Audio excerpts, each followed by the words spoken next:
Good evening, sports fans. Welcome to League 1, Season 16. It is Week 9. We got a doubleheader for you this evening. Number 21, Florida State at number 1, Syracuse, followed by Tulsa at Navy. So we're going to take a quick look at the Florida State Seminoles with the head coach of the Syracuse Orange, and then we'll get kicked off with Game 1.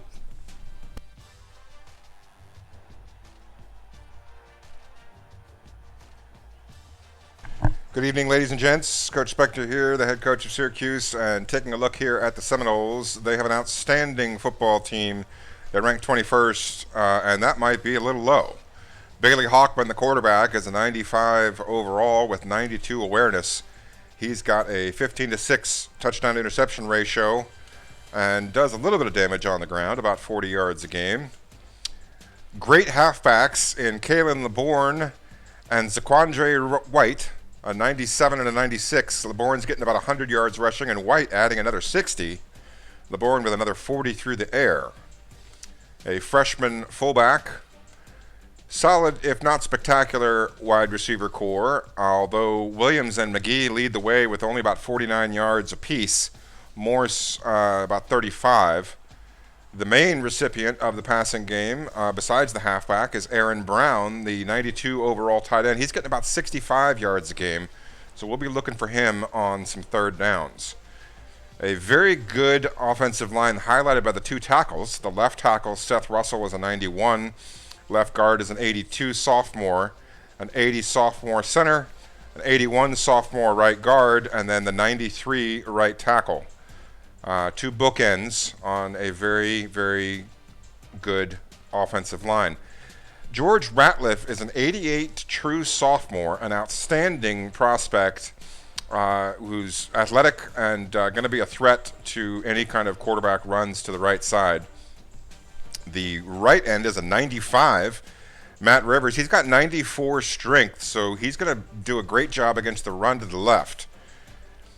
A 93 and an 86 and another 86 D tackle shore up a excellent defensive line. Ivy is out for 7 more weeks, so Roach will be taking over at left outside linebacker, and he's actually an impact player filling that spot at left outside linebacker. Although he is also the middle linebacker with Robinson backing him up, so suspicion is that Robinson, the free safety, will be playing left outside linebacker, and he's got excellent coverage skills, so that may offset his 37 awareness on passing plays. Right outside linebacker, Leonard Warner III, is a 93, so two excellent linebackers and a free safety playing the left. Very good corners, and Jeremy Johnson, Wilson, and Walker, 90, 88, and 86, all with really good awareness. Hunter backing them up as the dime corner. 94, Hamza Nazaruddin at free safety, impact player, and a 97, Cyrus Fagan at strong safety. If they roll two safeties, then Hunter will be on the field, assuming that they don't have a 3 linebacker, 2 safety formation. If they run a 3-3-5, then it'll be Miller, a 4-2-5, and it'll be Hunter. Either way, an excellent second strong safety. So really no weaknesses on the defense other than potentially running to the right against that safety playing left outside linebacker. But even then, his speed, again, and athleticism could offset that awareness. Very good sophomore, true sophomore 89 kicker, and the only not excellent player, 74 punter. So a very good team from top to bottom. We are thankful we have them at home. We expect quite the battle. We are going to try to play mistake-free football. We're not going for any stats. We will take what they give us, hope that we avoid turnovers, and get the win by whatever means necessary. We'd like to survive and advance along the road that we're on. Right now, so far so good, but this is a big hurdle to clear. We'll see if we can do so tonight. As Coach Ninja said, we've got the second game of the doubleheader, Tulsa at Navy, immediately following this. After a short break in between games. You can look forward to that on the continuation of the stream. And without further ado, I will turn over the play-by-play for this game to the voice of Syracuse football, Coach Ninja.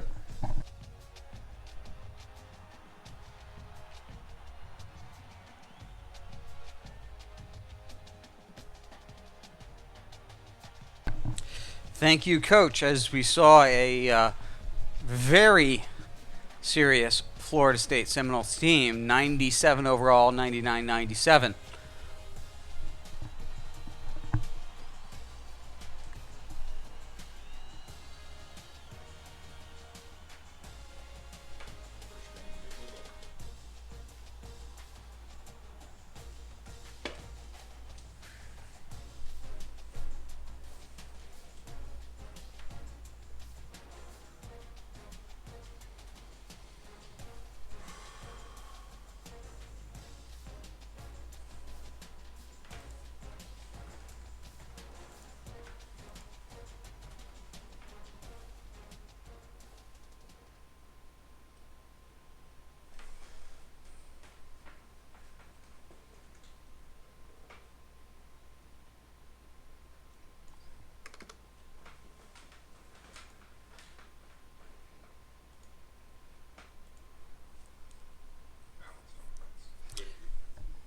Balanced offense and an excellent defense.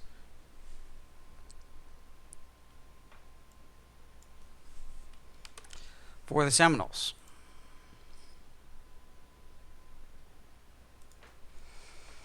#12th in the country in both defensive yards and defensive pass, against a team that is top 10 in the country in 6 categories. They are 5-2, 4-0 in the SEC against the undefeated Syracuse Orange. Mark Bavaro, Tommy Tanuvasa, and James Lofton leading the way for Syracuse. Fagan, LeBourne, and White, 2 halfbacks there, leading the way for the Florida State Seminoles. Hi everybody, Reese Davis with you, bringing you the EA Sports NCAA Football 14 pregame show presented by Nissan. Innovation that excites. Both of these defenses among the best in the country. Points and yards are extraordinarily hard to come by.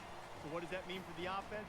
They have to be innovative, they have to be creative, and they have to be daring if they want to try to pick up chunk plays and move the ball in this game. We've done all we can do here. Time to tee it up. Let's send it out to Brad and Kirk for the call. David and I will be with you at halftime.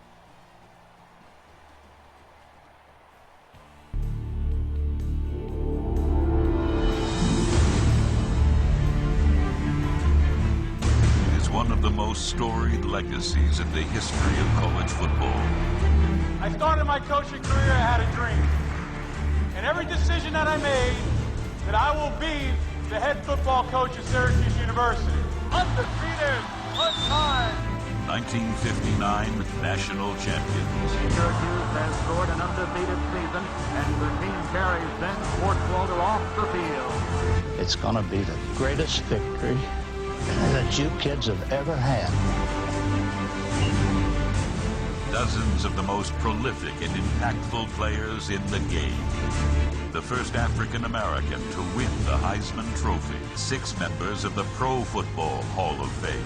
53 All-America selections. We need to make this place the hardest place to play in the country.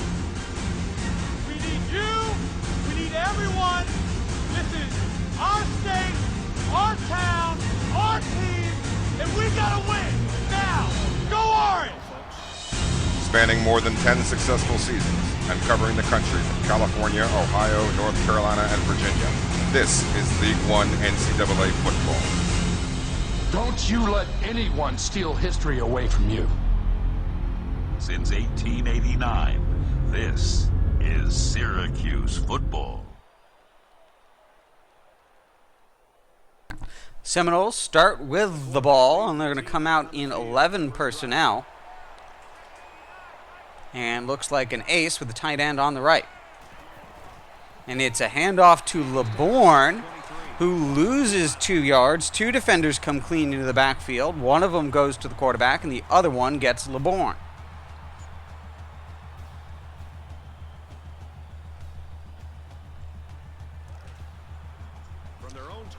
Second and 12 now. 4 wide receivers. 3 of them on the left. It's a handoff to LeBourne. He sheds the first tackle, and it takes 2 more men to take him down, but it's now 3rd and 9.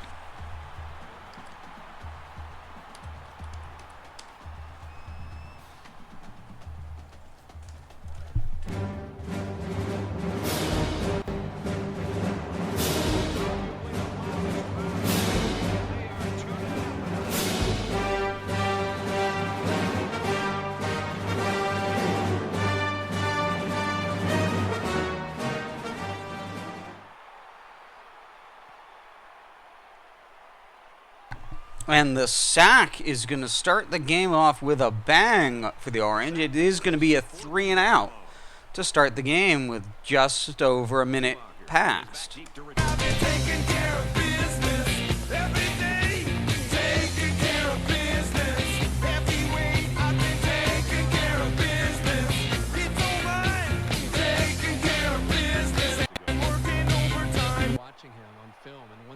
No return for Schumacher this time. He's going to start with the Orange will start with the ball on their own 40. Leader of an offense, you're going to move the football down the field.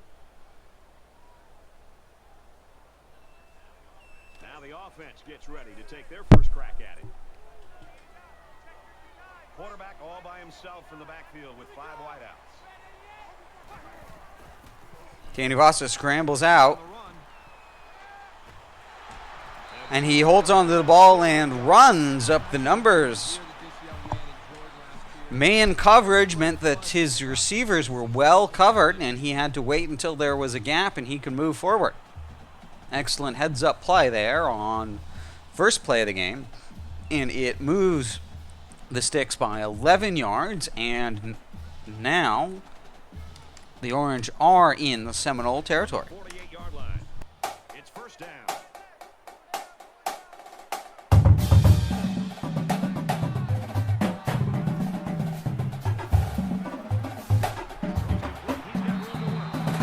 Lofton tackled in the open field after a 4-yard catch on the drag route. Tanuvasa waiting patiently for his receivers to get open.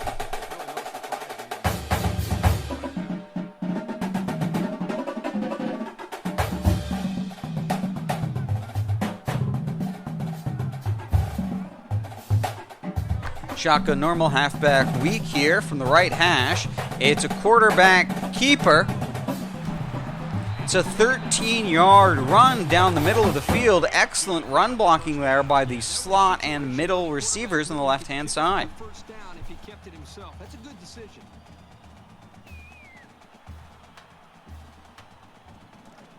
First down, 10 to go. Ball on the 31. They come out in an empty backfield. First and 10 now from about the 31. Once again, tight coverage, and Tanuvasa elects to keep it. He's at the 20.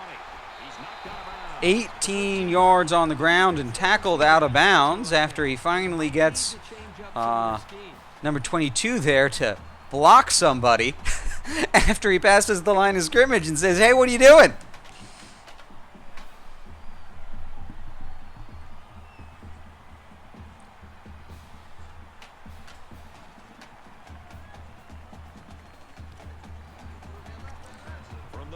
First and 10 from the 13. Tarkenton comes out in the eye against 4 down linemen.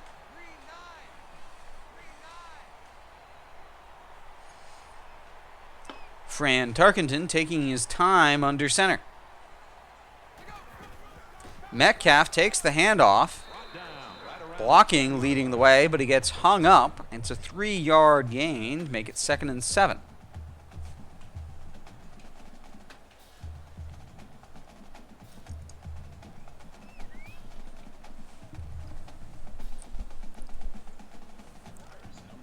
Second down at 7 coming up here.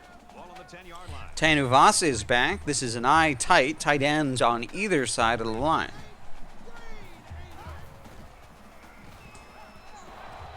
Ooh, and number 92 there, the defensive end, fading back into coverage and getting his hands on it, deflecting the ball to a wide open tight end in the right flat. It's now 3rd and 7 from the 10.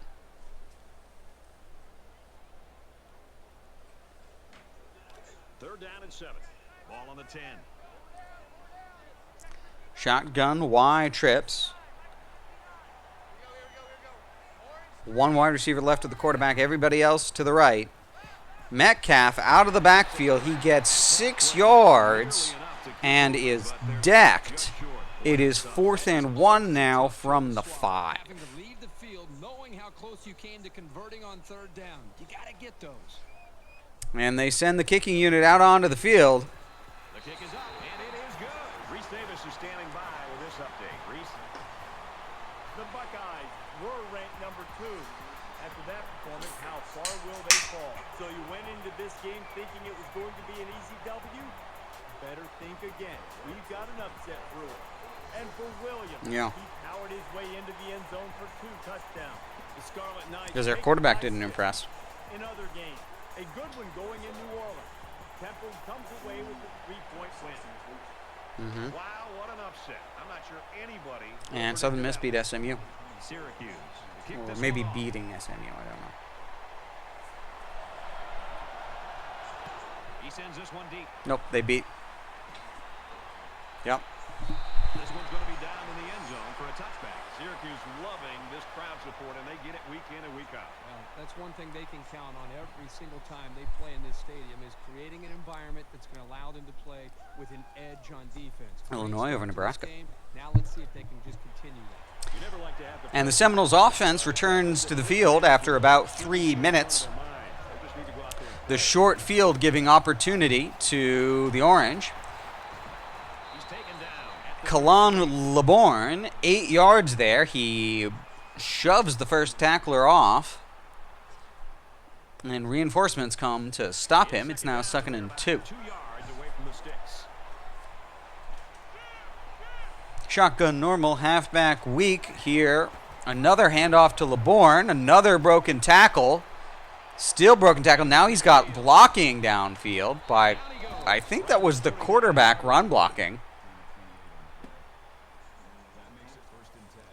And that's a big gain on the ground for Kalon LeBourne.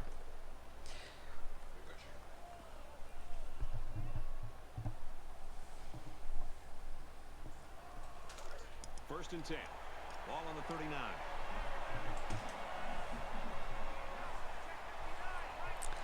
Four wide receivers this time, and another handoff to LeBourne. This time he's hit in the backfield. It's a 0-yard gain.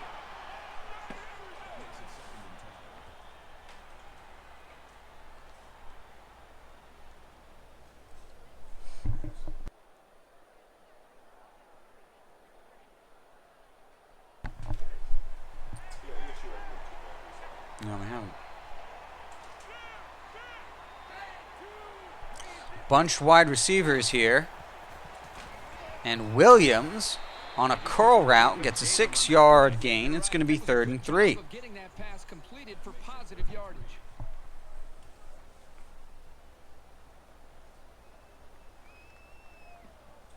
Williams absolutely smacked between two defenders, but the timing route was there.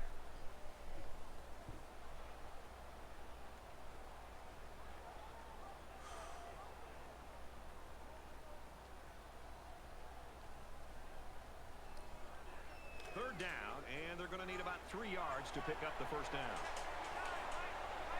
3 wide receivers on the left, as is the halfback, and it's a quick pass to McGee, who gets 8 yards and a first down. Around the 25-yard line. He had a couple of freight trains coming at him, but when they blitzed, it created a hole in the coverage, and they took advantage of it.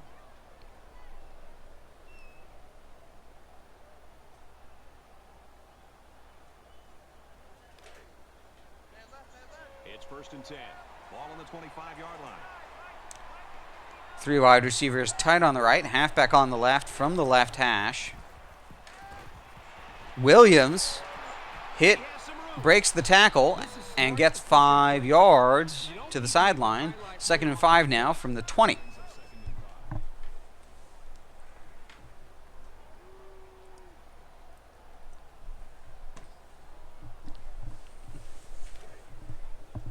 From the 20 20-yard line. Second down. Quarterback under center. Tight end motions from the left side of the line to the right. And Rasheed Morse with a diving 10-yard catch to make it 1st and goal from the 10.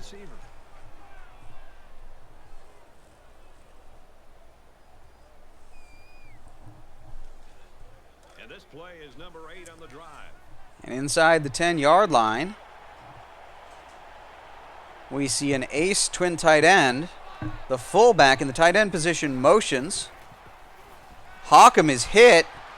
He's hit again, and it's a loss of 5. And for Green, he gets to the quarterback again. Another one bites the dust. Another one bites the dust. And another one gone, and another one gone. Another one bites the dust. Hey, gonna get to do. Another one bites the dust. Shoot up. It's the 9th play of the drive. 2nd and goal now from the 15. A tight end playing offensive line. And Kevin Green goes right through the tight end and somebody else and stops LeBourne for a loss. It's 3rd and goal from the 18 now. Number 85, the tight end, still playing an offensive line position.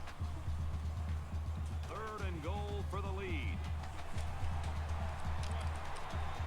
Really one of the very tough places.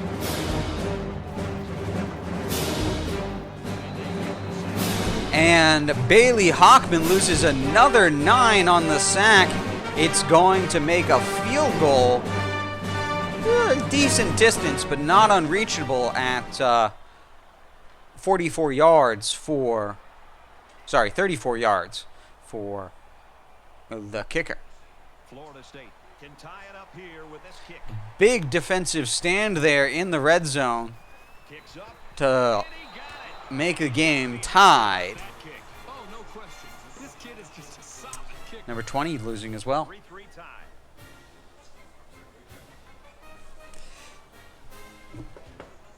Everyone's all lined up and ready for the kickoff. And Syracuse is going to get the ball back.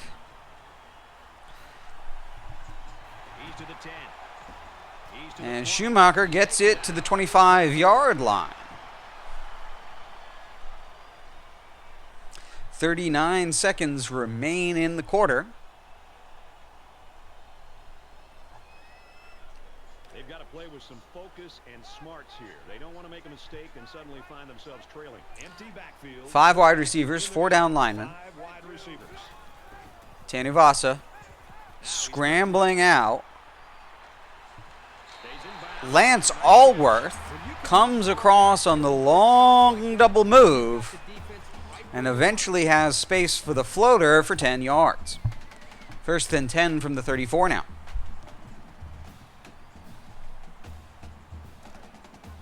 From their own 34-yard line. 1st down. Shotgun split big here. 2 tight ends, 2 halfbacks, 4 down linemen. Tanuvasa slips around to the outside and dodges the closing safety. It's a 15-yard gain. Center that can really do it all, Herbie. I mean, he's a dual threat. He can hurt you with his feet and his arm. With this guy, it's PYP. Pick your poison.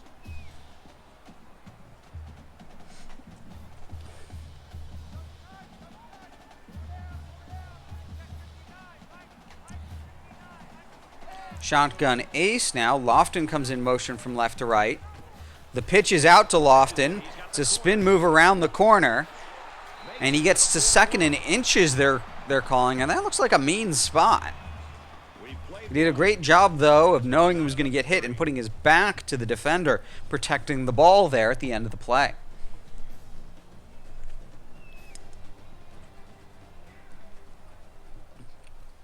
Second and inches now from the Seminole 41. We head into quarter number 2.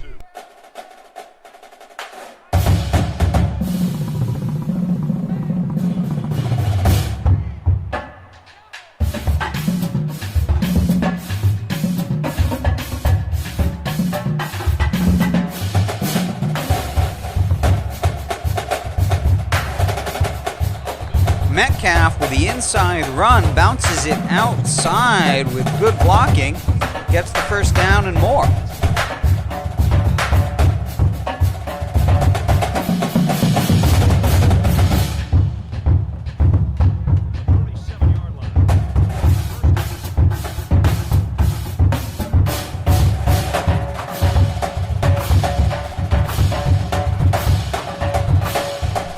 Another handoff to Metcalf, this one out of the shotgun for a 5-yard gain.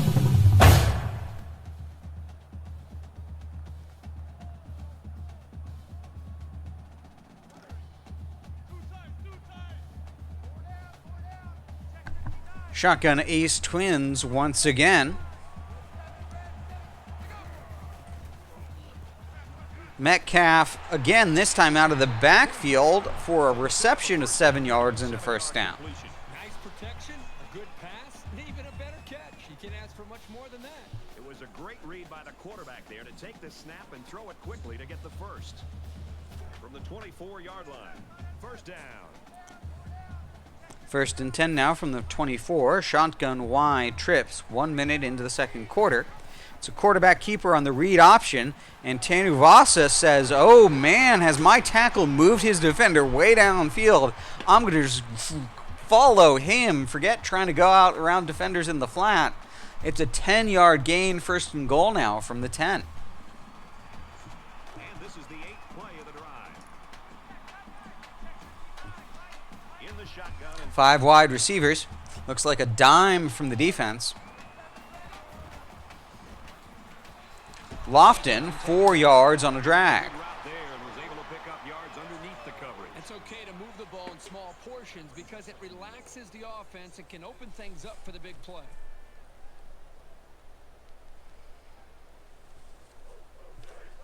They're at the 6. Second down.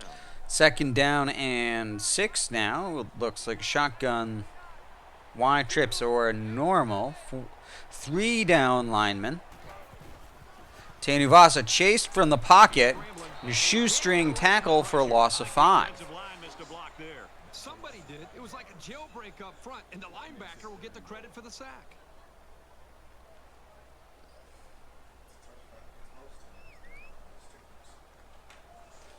This is the 10th play of this drive. Third and goal now from the 11.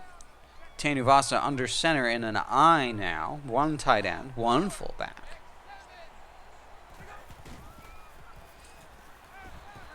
And he just throws it away. Well covered there at the scramble out. It's going to be another field goal attempt. He's got to do a better job maybe feeling things out a little bit, but at least he has the awareness and a toughness to sit in that pocket. Syracuse could take the lead with this field goal. And he got it. And Syracuse regains the lead by 3.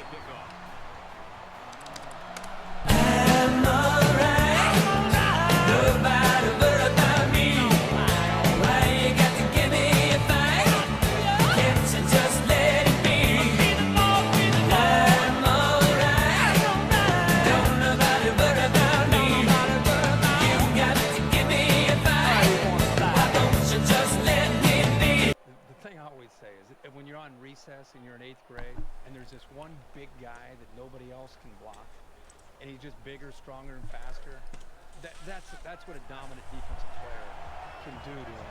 They just can't, there's nothing they can do to stop him. Seminoles back out. And they just throw this ball away. Hockman with his first incompletion of the game. Quarterback, and right now I think they've got in with some happy feet. He appears to be a bit rattled. It's second and 10. Ball on the 25-yard line. Tight end comes in motion from left to right. And Williams on the slant from the right side, 15 yards and a first down.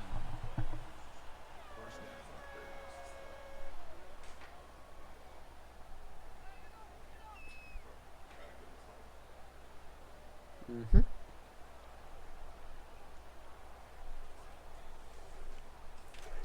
Four wide receivers from the Seminoles this time. LeBourne in the backfield.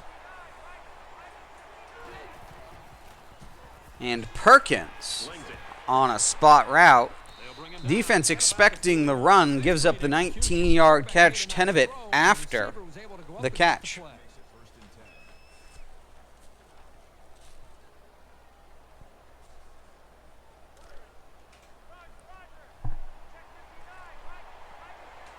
They'll line up with 5 wide receivers.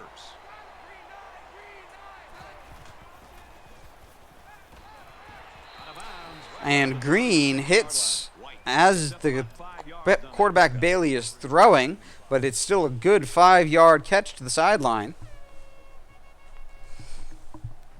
As we now see a 2 halfback formation. It's second down. LeBourne and White in the backfield. And handoff is to White, and he gets busted for a 5-yard loss. It's 3rd and 10 now.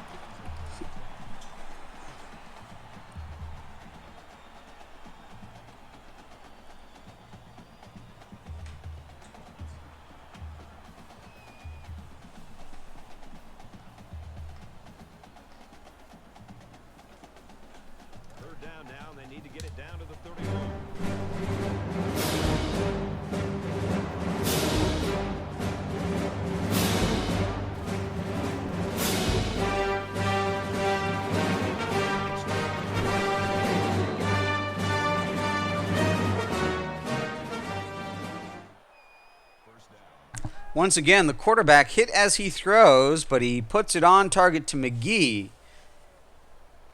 who gets a 1st down and more, putting a move on his defender. It's now 1st and 10 from the 22. From the 22-yard line, 1st down.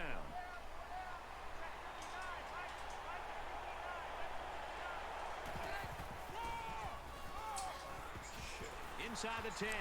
And Kalon LeBourne with the run up the middle dodges a couple of guys and has a clean lane through the 2nd level. First touchdown of the game halfway through the 2nd quarter. Florida State has a 3-point lead, and he hits the PAT. A 7-play, 75-yard drive, and a touchdown as a result. So the score now, 10-6. They line up to kick this one away. He kicks it off. And Schumacher deep in the end zone. He is going to take it out. He's to the 10. He gets decked at about the 11. They're moving the ball very well. In fact, they're getting into their opponent's territory. The only problem is they're not finishing off the drives with touchdowns. They're having to settle for field goals. That could eventually catch up to them. Momentum swings have been fairly even, and with so little separation, this game can be drastically changed on just 1 or 2 plays. There are 5 wide receivers split out. The quarterback in the gun. Lofton over the middle. 9 yards.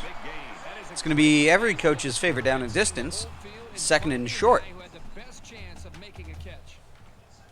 It's 2nd down now. They're just a few feet away from that 1st down marker. Tanavasa under center in the eye now.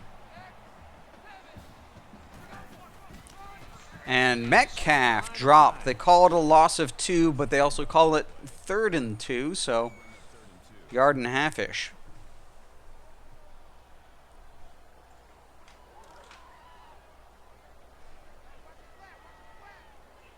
Five wide receivers. 3rd and 2nd. Tanuvasa scrambling out. He's looking to make it to the outside edge past number 23, and he does. It's a 6-yard gain before he goes out of bounds on a close 3rd down. From their own 25-yard line, it's 1st down.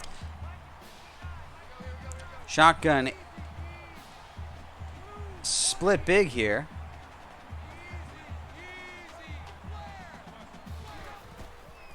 Tanuvasa keeps it, and one of the defenders gets off his blocker and stops Tanuvasa after a 1-yard gain.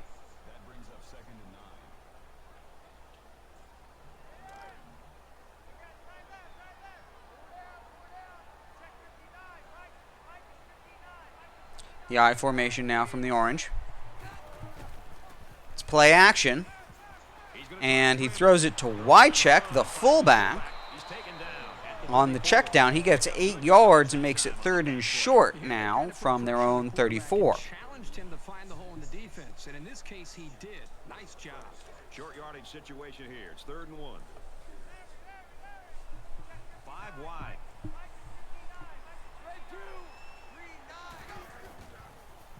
Tanuvasa doesn't like the look. Gets a 12-yard gain on the scramble when the receivers weren't there.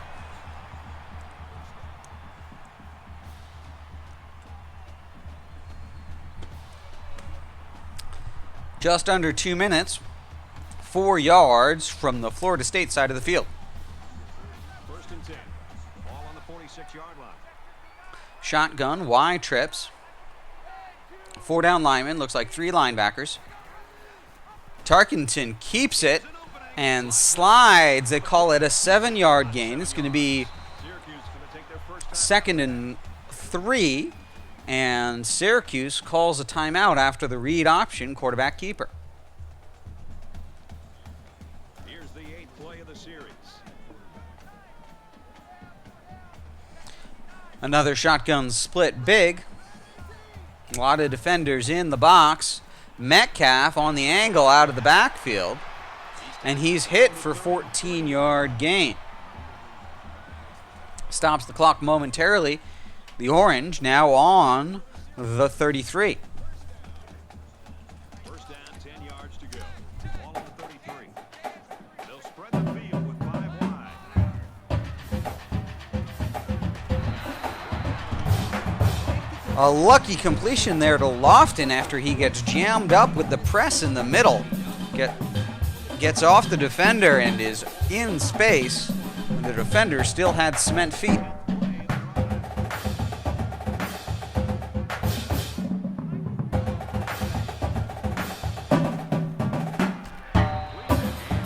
Metcalf, 3-yard catch, and they call it short of the 1st down. It's going to be 3rd and 1. Syracuse spends their 2nd timeout. They're on the 23-yard line of the Seminoles.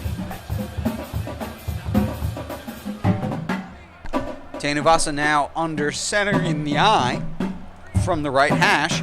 It's a handoff to Wk9, and he gets 5 yards. The fullback with 5 yards on 3rd and short. 1st and 10 now from the 19. This is the 3rd trip into the red zone for the Syracuse Orange. They'll spread the field here. Let's see what the defense does with a 5 wide outlook. Ooh, and a heavy rush. It makes a massive loss of 14 yards for Tommy Tanuvasa. He's certainly shown that he can get it done on a week-to-week basis. So the sack makes this a 2nd and long. 2nd and very long here with a live clock.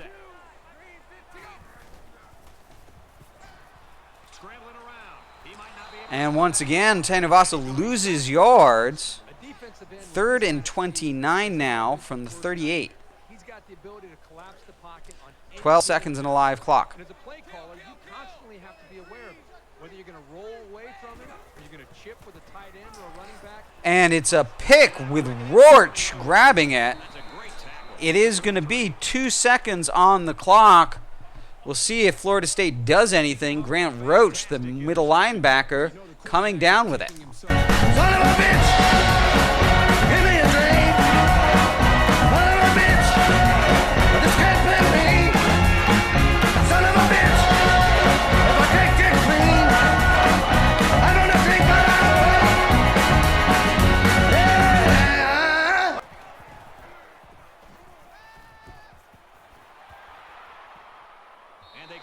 And it's just thrown way off target. And that's going to be the end of the half. 10-6. That don't want to give an inch. The Seminoles in front, 10-6. Hi, everybody. Glad to have you with us on the EA Sports NCAA Football 14 halftime show presented by Nissan. Innovation that excites. Reese Davis, David Pollack here in the studio as always. to lend a little perspective to what just went down in the first 30 minutes. This is not going to make the offensive line highlight tape. Both defensive lines spending a lot of time in the backfield. You know, David, we talk about quarterbacks getting hot. Can pass rushers get hot too? Oh, absolutely, especially once you start zoning in on the cadence. Once you start understanding what they're doing, when they want to snap the football, you start to get a feel for it. You start getting off the football, and you start beating that guy on the other side. Once you start beating him, you get a feel for how he wants to set on you, and if it matches up with your game, you start bull rushing him a little bit, then you start blowing by him. I think it's definitely one of those things where you can get in the zone. And I don't think both sides can get in the zone, but right now, both sides are in the zone getting after the quarterback. That's going to do it at halftime, just about ready to start the second half. All right, you finish it up, brother. I'm looking at something in the cafeteria. I'm hungry. Look, wait, don't leave until you get my order. Brad, Kirk, take the second half.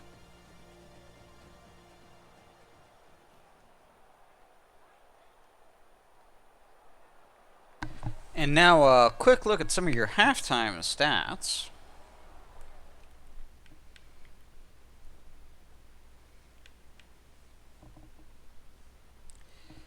It is 10-6 in the favor of Florida State Seminoles. First downs, however, Syracuse has double.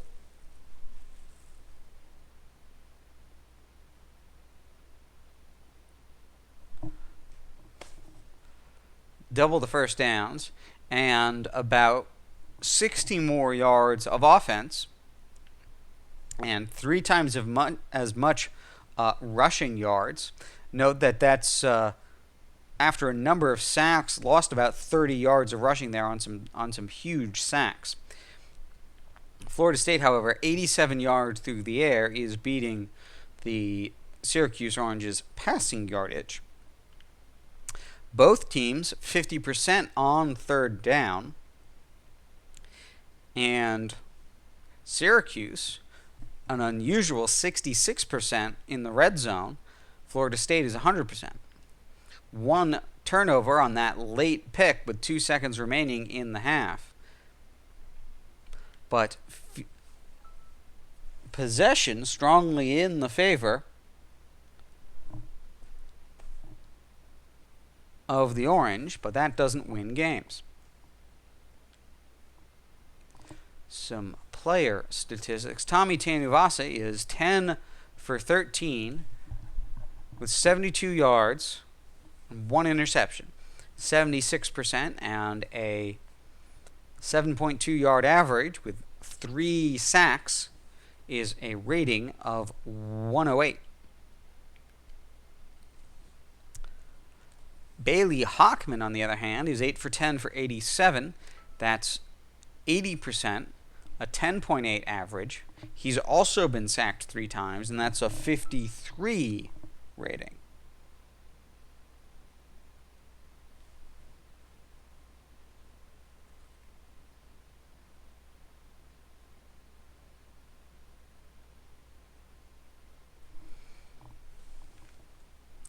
On the ground, LeBourne is 7 for 55 with a 7.1 yard average, including a touchdown, the only touchdown so far this game, and a long of 28. Hockman's 3 sacks have cost him 20 yards. White, the second halfback, was tackled for loss of 5. Syracuse, Tani Tanuvasa, has 11 attempts. 3 of them were sacks. 66 yards minus about 34 yards, so he's got 100 yards by himself. But then rushing, Metcalf with 11, Tarkenton with 7, Wycheck with 5, Lofton with 10. They're a lot of different runners for Syracuse.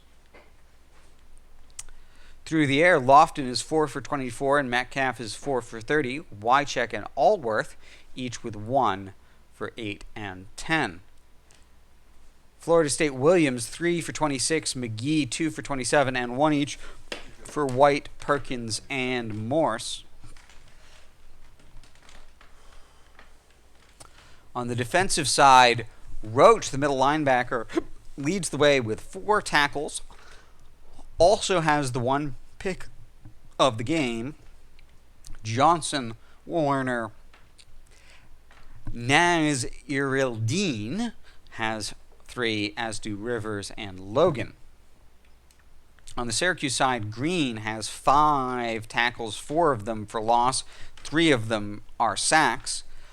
Also tackles for loss from Fletcher, the middle linebacker, and Manley, the left end. And that's your halftime stats here as Florida State leads Syracuse 10-6 at the half. Syracuse will be getting the ball to begin the third quarter. He sends this one deep.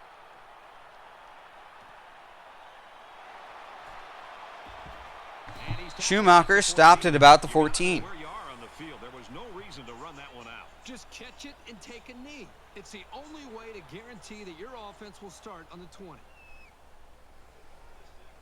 This deficit can be easily overcome, sure. But they have to be thinking if they don't get something going on this series, the burden is going to be felt. It's a shotgun ace. Metcalf in the let slaw comes in motion. The pitch is out to Metcalf. Great timing.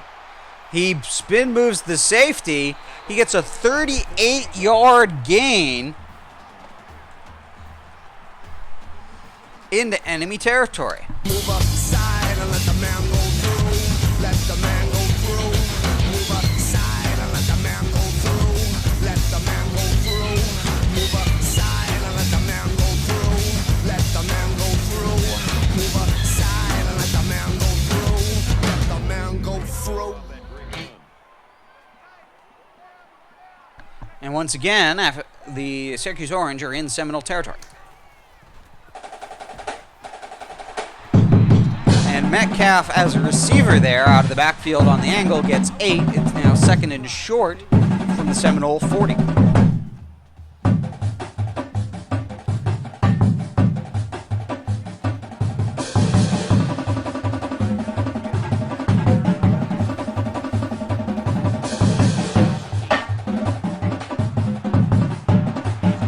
And Tanuvasa manages to dodge a big potential sack deep in the backfield and turn around and run for the first down. Gets it all the way down to the 28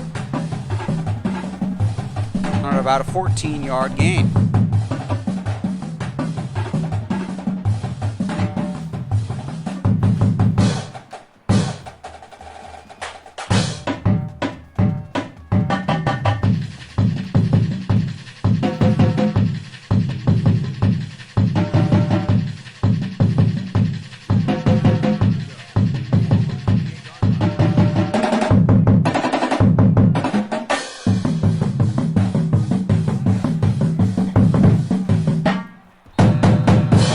Off to Metcalf out of the shotgun, and he gets a 5-yard gain off the middle.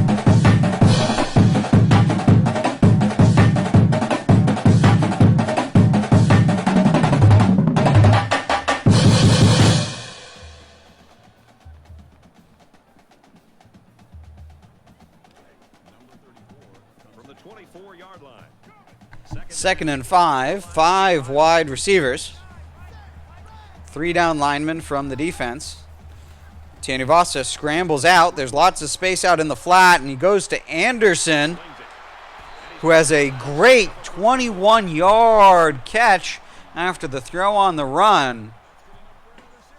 It's first and goal now, but this is first and goal from the 2, not first and goal from the 10, as it's been the previous 2 times. Sorry, the first and goal from the 3, they call it.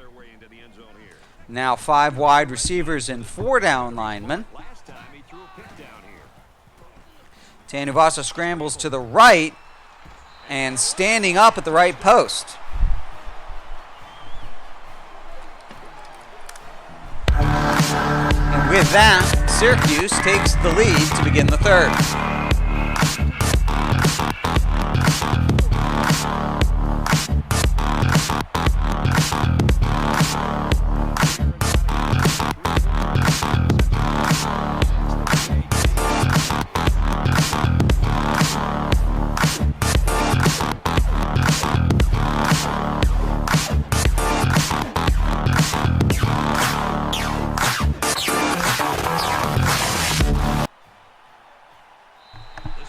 Fagan takes the knee in the end zone. Florida State will start with the ball on their own 20. They are down by 3. The other gets right back into it. This is exciting. 4 wide receivers and a single halfback. As usual here. I don't think they need to feel any anxiety about trailing. LeBon is to the right of the quarterback, and he gets hit in the backfield and loses 2. Dexter Manley on the tackle.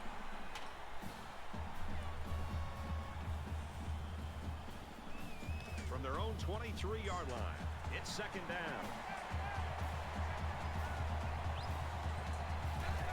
Another handoff to LeBon.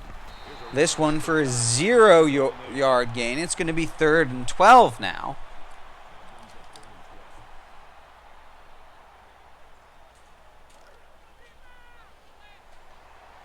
As we see the quarter against 4 wide receivers on 3rd and long.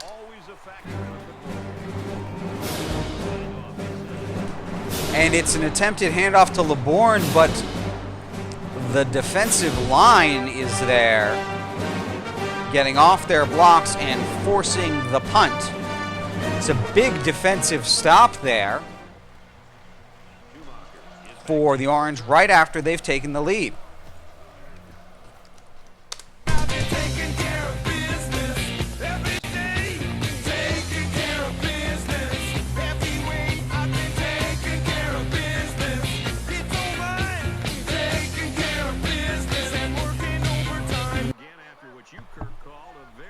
First and 10 now from their own 35 after the 1-yard return by Schumacher. And Tanuvasa chased from the pocket and loses 8. Has got to do a better job, but give this defense some credit. They've really figured out what they have to do to pressure the quarterback and cause him some problems. Yeah, he is massive.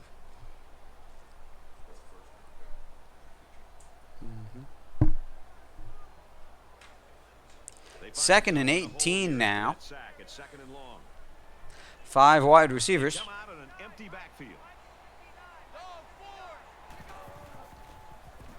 Tanuvasa escapes. He gets past the line of scrimmage and can't throw the ball. It's a 5-yard gain to 3rd and 13. Tried to stop short and didn't.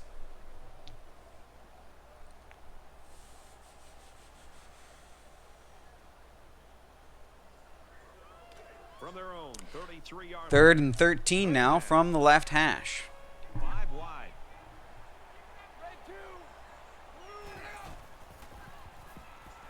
Now he tries to buy some time.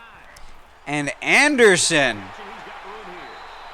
late and Tanuvasa seeing that Anderson was going to get open. He stayed in the edge of the pocket there and threw it at the last available moment once Anderson got past the defender.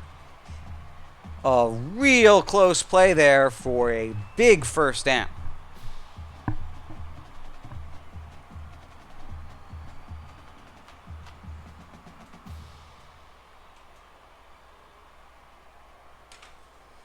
Shotgun wide trips now. It's first down. 1st and 10 from the Seminole side of the field.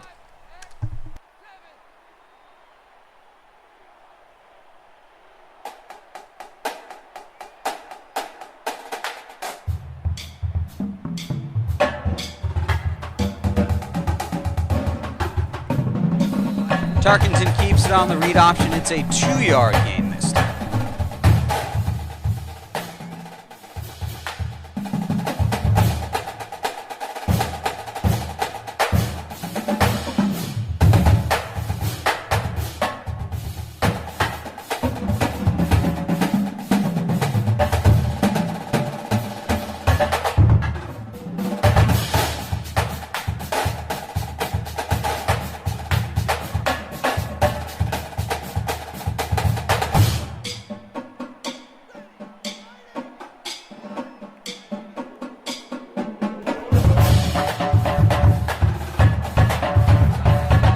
Mark Bavaro on a drag route gets 6 yards, his first catch of the game, and it makes it 3rd and 1.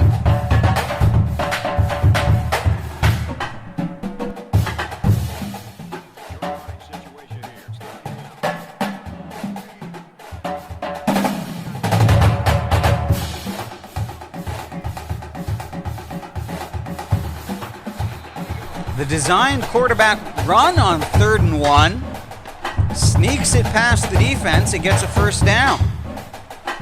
1st and 10 now from the 27 on the left hash. Or just to the right of it, I should say.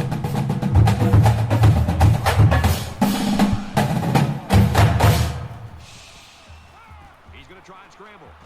Pressure coming. Tanuvasa scrambles out of the pocket again, this one for a 3-yard rush out to the left.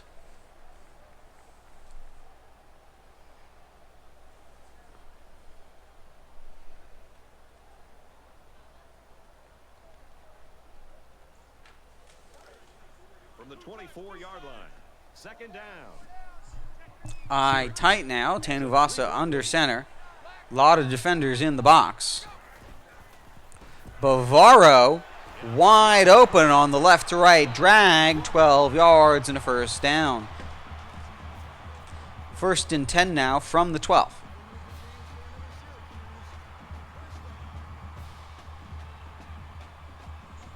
And this is the 9th play of the current drive. Tanuvasa under center. This is the flex bone now. 2 halfbacks playing in the slots and Wk9 at fullback.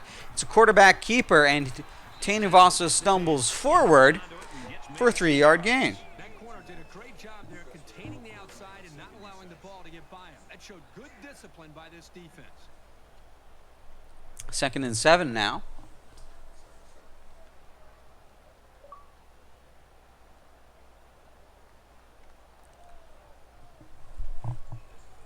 And this is the 10th play of the drive. They come out in a 5 wide receivers on 2nd and 7. Tanuvasa scrambling. Doesn't like it. 2 yards and out of bounds. Makes it 3rd and 5, and Tanuvasa takes a hit.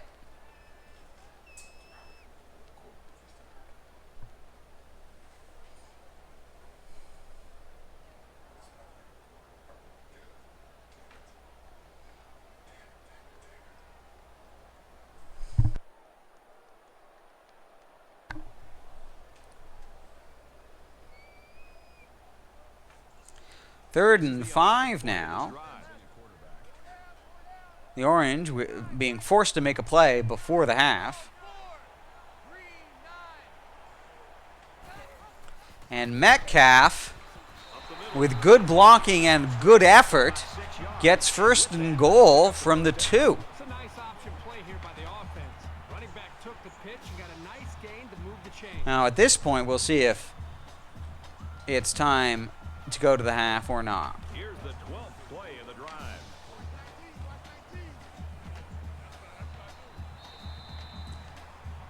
And the Orange will let it go to 4. So at the end of 3, the Orange lead 13-10.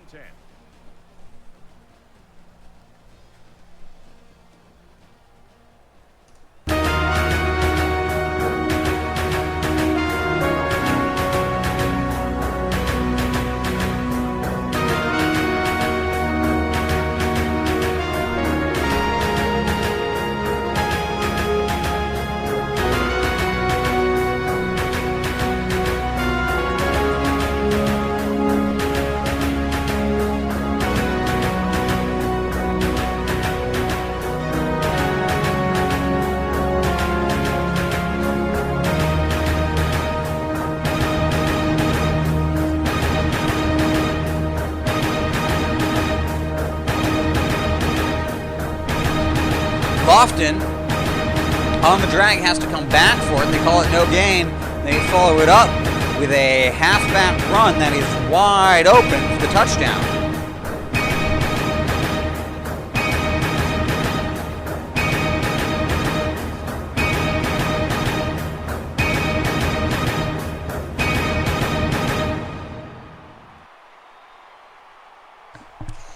It makes it a 2-score game now for the Orange.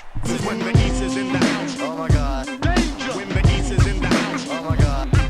When the East is in the house. Oh my God. When the East is in the house. Oh my God. When the East is in the house. Oh my God. When the East is in the house. Oh my God. When the East is in the house. Oh my God. When the East is in the house. Oh my God.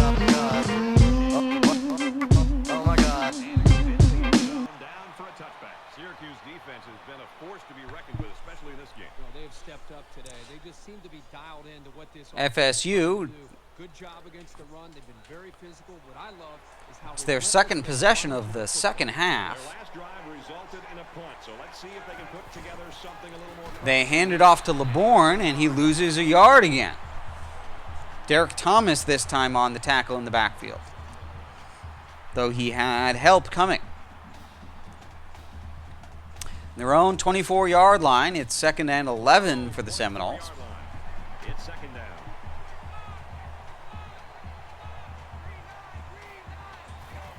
And it's a screen pass.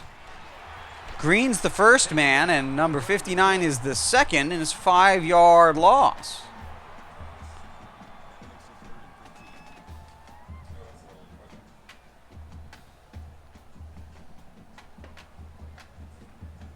Fletcher there, with being the second man, takes down.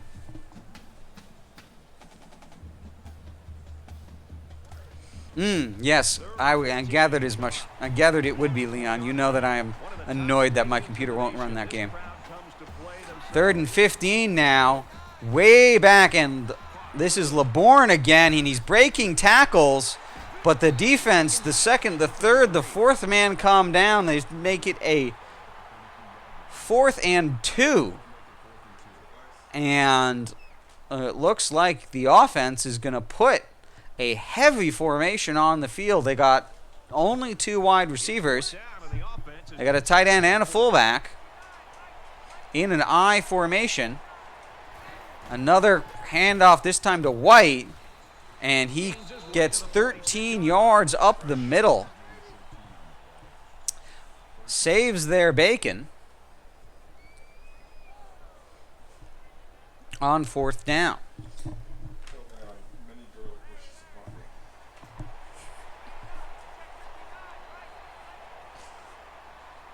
First and 10, 2 halfbacks in the backfield, and McGee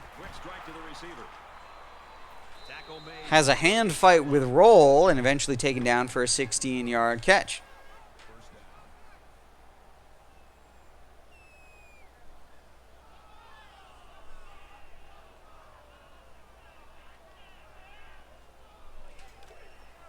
And as we've seen a number of times before, the Seminoles putting in a tight end in the offensive line due to depth issues. And Green barely misses. And Champ Bailey with a huge touchdown-saving tackle from behind. It's 1st and goal now.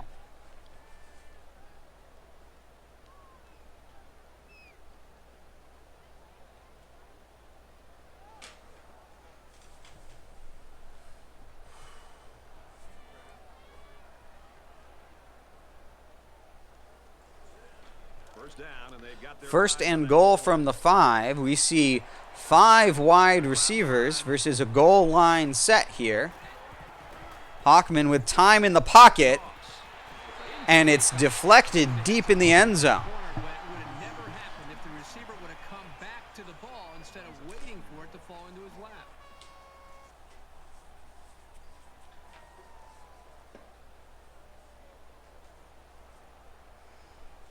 And this time, a heavy formation from the offense. The goal line stays out for the defense. 2 tight ends on the right. One of them comes in motion. Williams way out in the left flat, and he makes the catch in the touchdown.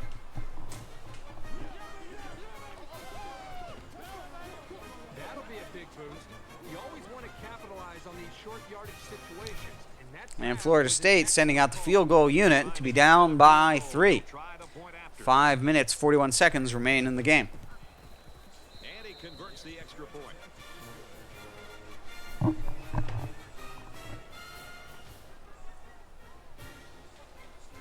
Florida State is lining up to kick this one off. He sends this one deep. Biner this time on the right side. He's going to take it out. He gets good blocking this time. His best return of the game at 37 yards. This one by Ernest Biner. No, but they do have the lead here, so this game is definitely theirs to lose. And the Orange will start from their own 37. Things aren't tied, but they might as well be. It's this drive that could really dictate the tone for the last quarter. Shotgun split big. Two tight ends, two halfbacks. Tanuvasa, all sorts of space out to the left, and he is going to be gone. He's all the way home. Touchdown.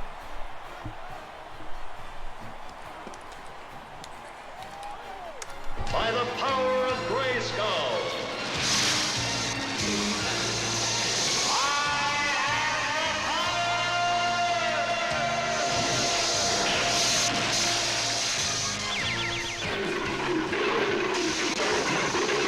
Cringer became the mighty Battle Cat, and I became He-Man, the most powerful man in the universe. Only 3 others share this secret.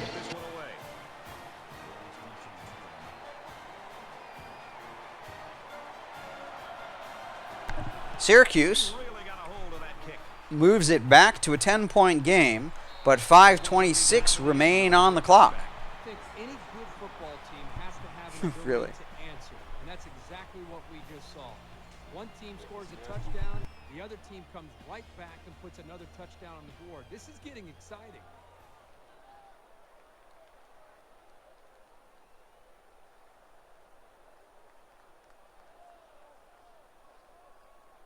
These guys came up with a touchdown on their last drive, and they'll be hoping for another 6 on the board here. Great passing was the key for the offense. Shotgun normal, halfback weak from the Seminoles. They hand it off to LeBourne, who's running outside to the right. He gets met by one defender, and backup comes and helps him bring it down for a 2-yard gain.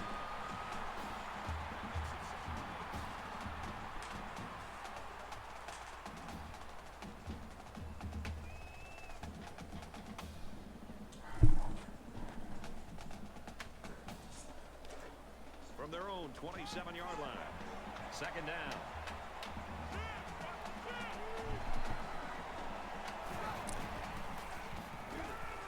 Williams on the slant. He breaks a tackle.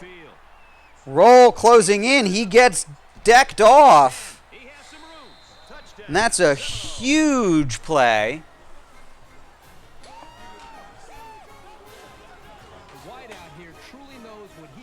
That's a huge slant for the touchdown. Welcome, it's Hybrid. Thanks for joining us in this close game.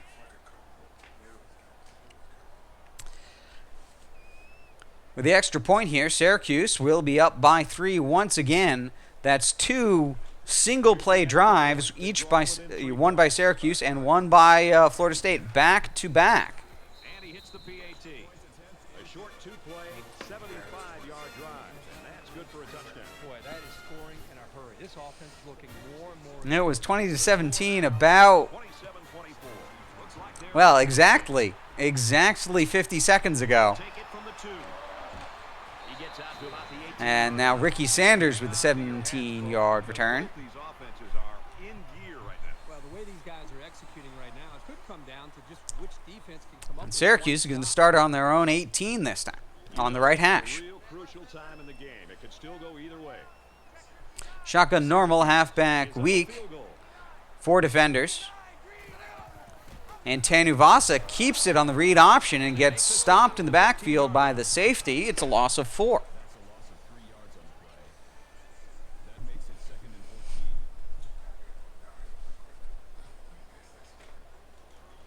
From their own 15-yard line, it's second down. They'll spread the field. 2nd and 14 now.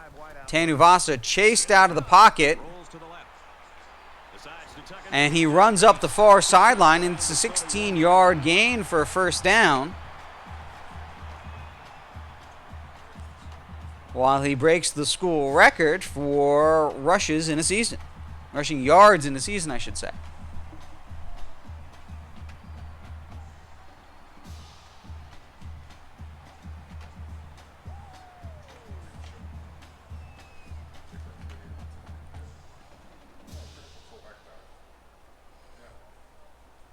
And taking their time in the pocket as we get to the halfway mark of the fourth and final quarter. Tarkenton under center. And Wycheck, the fullback, gets a 2-yard gain. The surprise handoff to the fullback on 1st and 10. It's going to be 2nd and 8.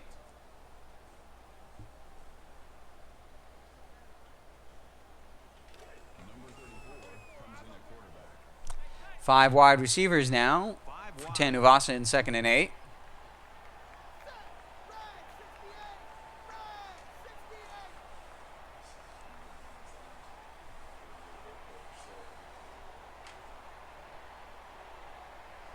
Waiting under center.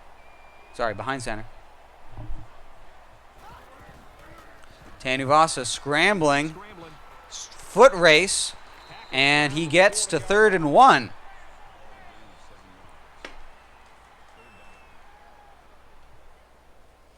Wilson's 5th tackle of the game. It's 3rd and 1 from their own 40, now under 3 minutes.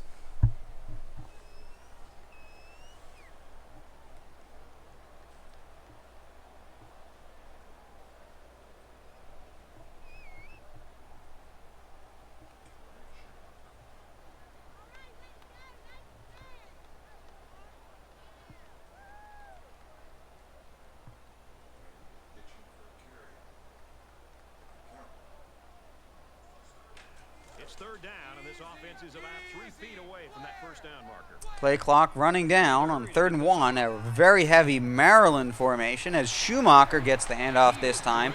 It's a 3-yard gain for the 1st.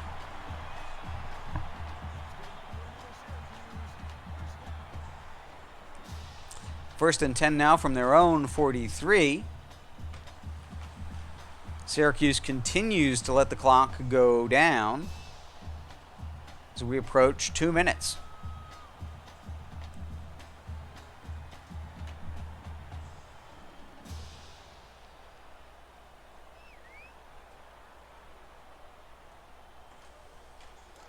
First and 10.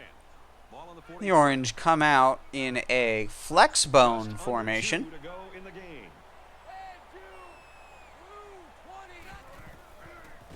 And Metcalf out of the slot, I should say, slot back position. Gets a 3-yard gain. 2nd and 7.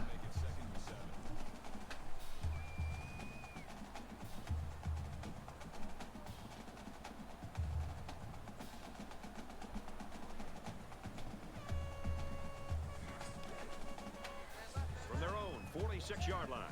2nd down. 2nd and 7. Shotgun normal halfback weak from the left hash. And Florida State called a timeout at 1:51 to stop the clock.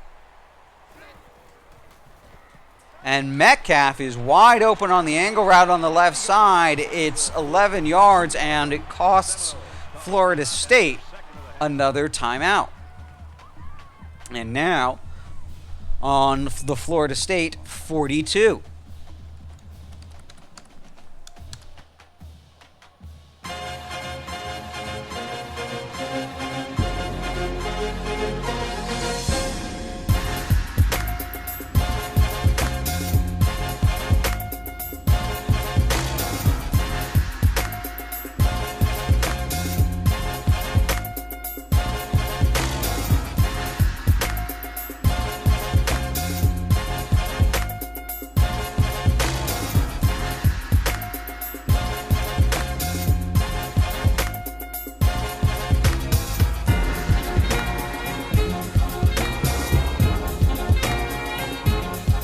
Shotgun split here.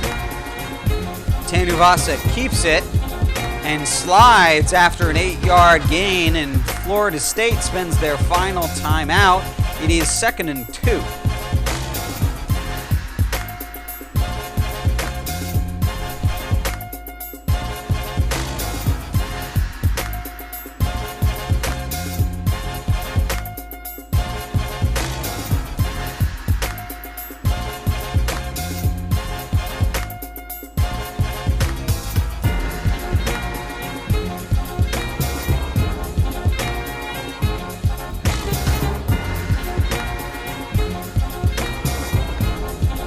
The Orange, looking at their line, gasping, takes all the time they can.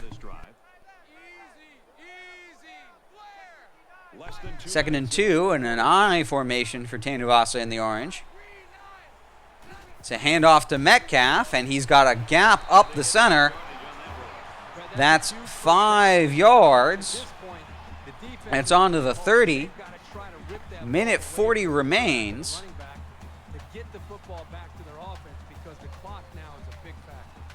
Question is how little clock is there?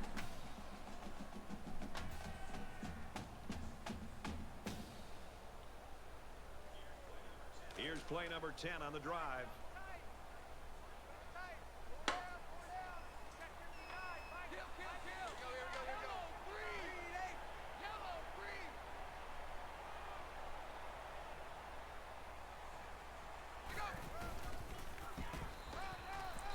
And Metcalf, 3-yard gain, keeps the clock moving. We're going to get under a minute.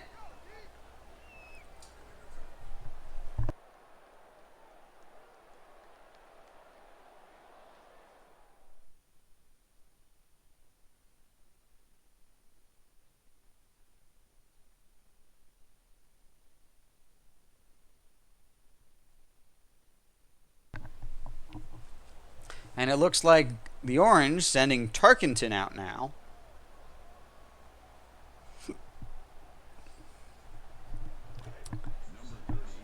In a victory formation.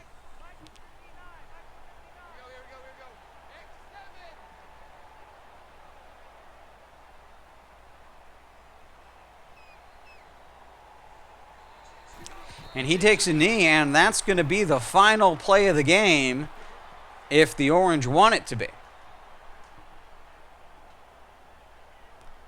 Looks like they're going to kick it here in the waning seconds of the fourth. In the middle of the field, 34-yarder.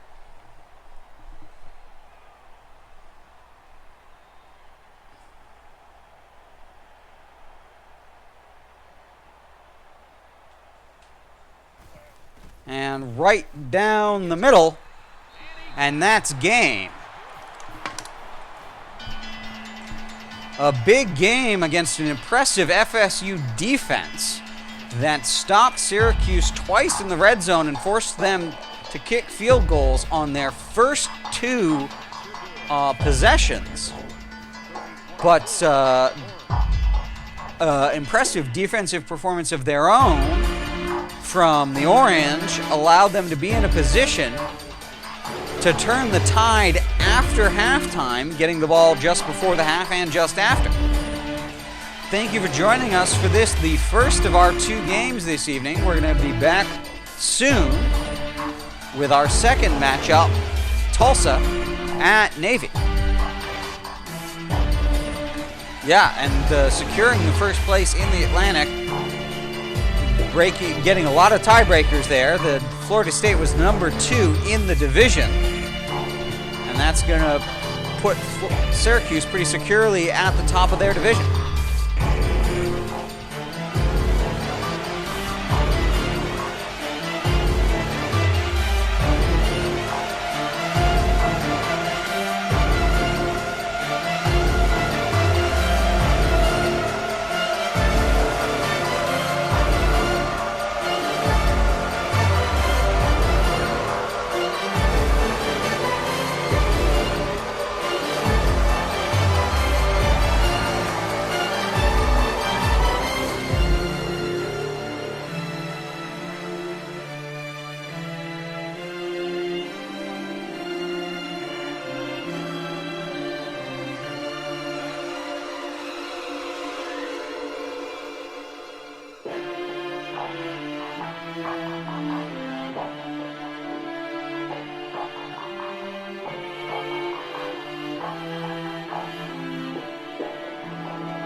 Thanks for joining us. We will resume shortly with Tulsa at Navy.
Welcome back, sports fans. We are here for the second game of our doubleheader. This game features an American Conference setup.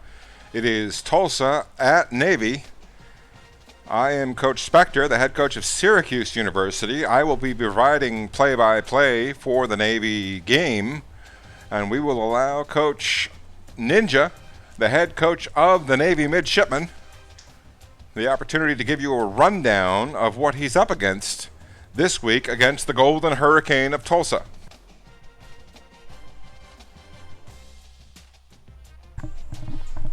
Thank you, Coach. The senior redshirt quarterback, Seth Boomer, probably the most athletic player on this Tulsa team. He's got good awareness, good agility, acceleration. He can make some good decisions and be dangerous. But really what they want to do is hand the ball off to Reed Martin. 93 speed, 99 agility, 99 acceleration. He is the bulk of their offense. Barrett Reed also with a considerable number of carries, particularly for a fullback in this game, 21 so far this season. So they're going to put him on the field and use him frequently. Keelan Stokes, by far their most dangerous wide receiver, 45 yards. Santana there only with 10 yards a game. Both with good speed, but Stokes much better everywhere else. Really, the passing game is to Love and Stokes. Love here with another 41. The offensive line is 78, 79, 73 freshmen, 79, 81, so it's okay but not amazing. Defensively, the 85 left end is good. The 83 right end impact player is pretty good, but the interior with Terrence Jean, the true freshman, backed up by Tony Hancock, the right end, is not a good line there, really at all for Tulsa. The linebackers are 82, 81, 80, with a not great amount of depth, as you saw the free safety backing them all up. So they're going to be vulnerable as well, hopefully. Evans is a good corner. Smith is pretty good too. Burton is out, so Bonner and Berg will play as the third and fourth safeties. Third and fourth corners. Mays and Jackson are by far the best section of their defense, so we're going to try and stay away from the safeties deep. Kicker is good. Punter's also pretty good, so we're going to try and keep it tough, keep it up the middle against that front six where they're vulnerable, and play good defense and keep this game under control. So with that, we'll get set to kick off here against Tulsa.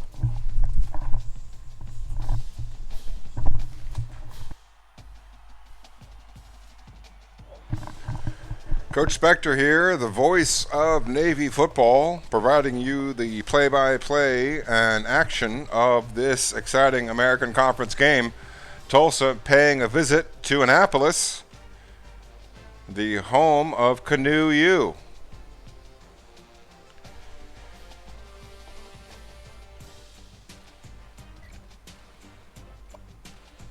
You see, they're a 95 overall for Navy versus an 84 overall for Tulsa, plus the added bonus of being at home.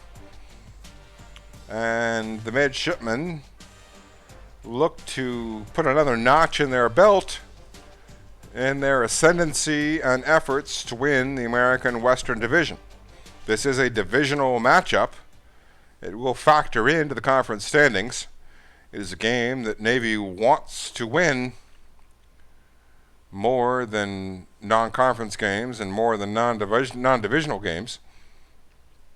It's an important game in the context of the conference race.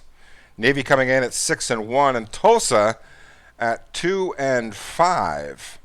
We see there Tulsa 45th in rushing offense, their best offensive category, and 16th against the pass, probably due to their 2 quality safeties.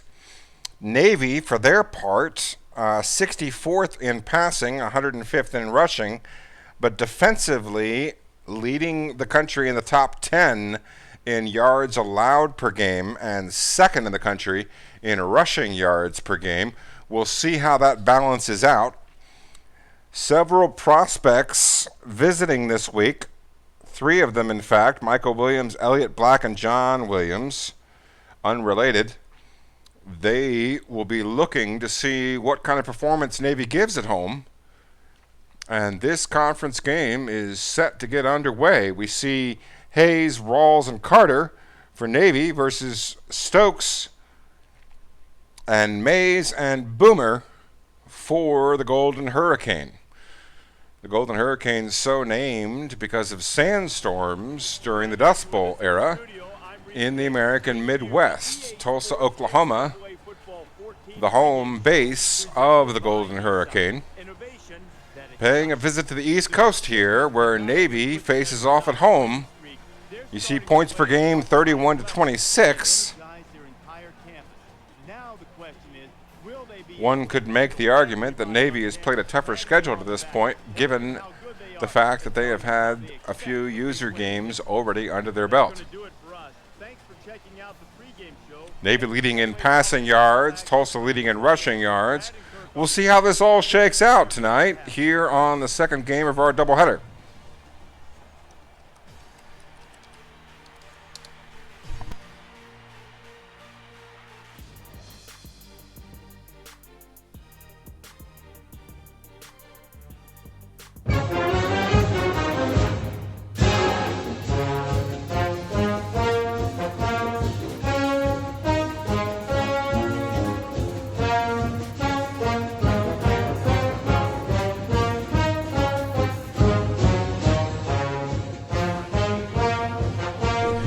We're here live from Navy Marine Corps Memorial Stadium in Annapolis, Maryland, right near the shores of the Chesapeake Bay, where your Navy midshipmen take on the Golden Hurricane of Tulsa here in this exciting American Conference Western Division battle.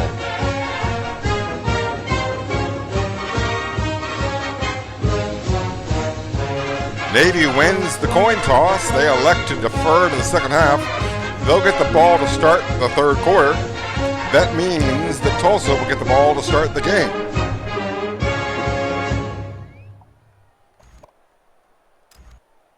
Rawls is lined up to kick this one off, and you can feel the thunder in the crowd as they await the start of this game. Kickoff goes deep into the end zone. Rawls puts it to the paint.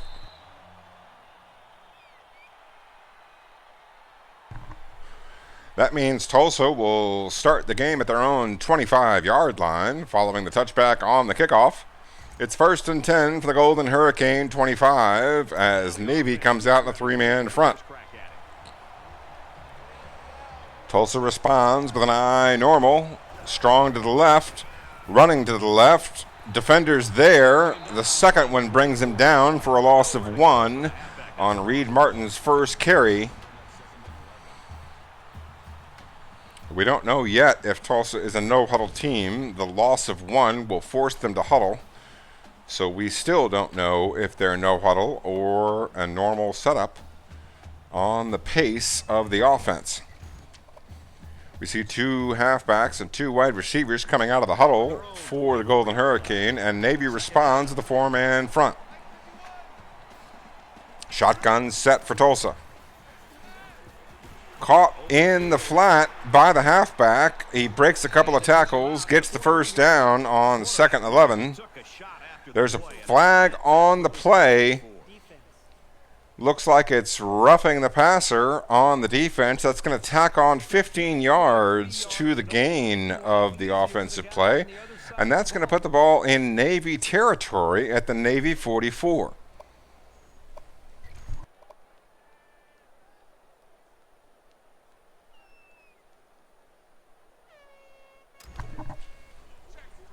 44-yard line. Navy coming out with a 4-4 defense, and Tulsa has 11 personnel.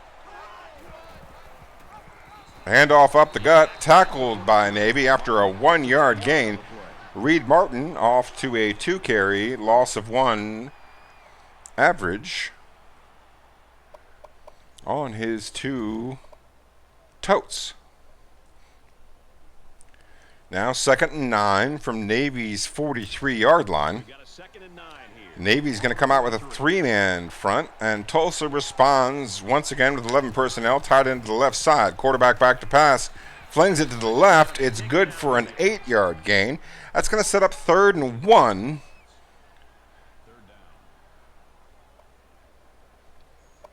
From the 36. We're 1 minute and 13 seconds into the ball game. Tulsa on their opening possession. Navy trying to stiffen on defense. 3-man front in a 3-3-5 bear for the midshipman. Single back, and he is wrapped up by the defense. It's a loss of 4, and that is going to compound the problems.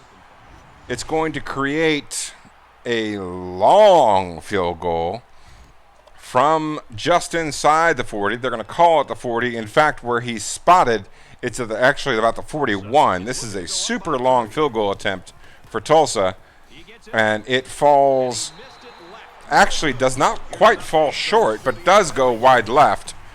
We see there an important game in American Conference play. Tulane, a future opponent of Navy, locked in a 24-24 affair with Temple. That is a Western versus Eastern Division matchup and could play a factor in the race for the American Western Division. Rutgers with a win over number 2 Ohio State, and ECU beating USF. That's an important conference game in the American Conference, as USF now questioning whether or not they can win the East. Meanwhile, your Navy midshipmen trying to win the West, facing off against the divisional opponent. They are tied at 0 following the missed field goal by the Golden Hurricane. Lining up in 5 wide receivers, Tulsa coming out with 4 down linemen. It's caught for a 3-yard gain by Vince Richards. Now going to set up 2nd and 7 as we are a couple of minutes into the ball game. This is Navy's first possession in a scoreless tie. 2nd and 7. Ball on the 43. Midshipmen coming out in the eye tight. They've got twin tight ends, a fullback and a halfback.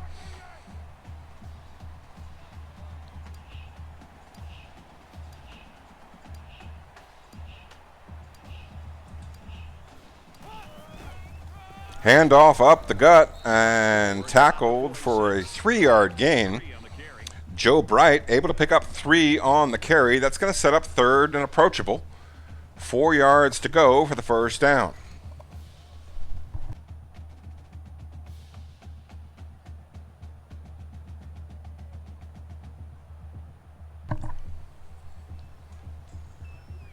They're about 4 yards away here on 3rd and 4 here from the Navy 46-yard line, and the midshipmen come out with a tight end to the right.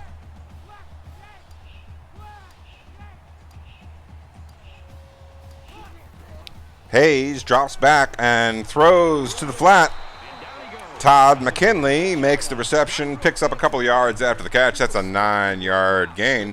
That's going to set up the midshipmen with 1st and 10 from the Tulsa 46. Here on the opening drive for the midshipmen, following the punt by Tulsa.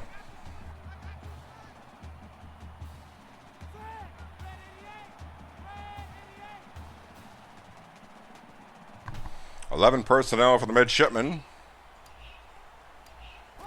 Give up the gut. It's good for 3 yards. That's a correction on the previous commentary. It was, in fact, a missed field goal by Tulsa on their opening drive. They were able to drive the ball a little bit down the field, but fell a little bit short, both on first downs and the field goal attempt. Navy happy to take over with good field position following the missed field goal. and now find themselves in Tulsa territory. Eye-tight formation, 2 tight ends, fullback and a halfback for the midshipmen facing off against a 3-man front. Back to pass goes Hayes and throws underneath. The ball is dropped after contact. That's going to result in 3rd and 7 for the midshipmen with the ball at their own 43-yard line. Defense goes with the extra defensive backs as the offense comes. Defensive backs on the field for Tulsa and wide receivers on the field for Navy. It's a 5-wide set for the midshipmen.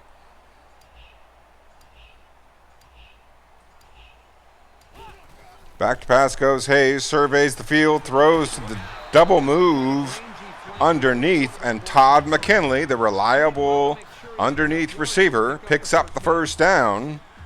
That's going to give the midshipmen a fresh set of downs at the Tulsa 34-yard line. From the 34-yard line, first down.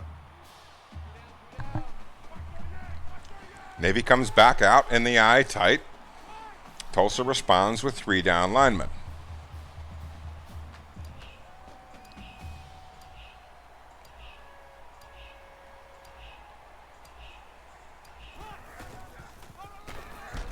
Navy takes it up the gut. They get 3 yards on first down. Now going to be 2nd down, 7 to go, with the ball resting at the 30-yard line. 31 is where they'll call it for the Golden Hurricane.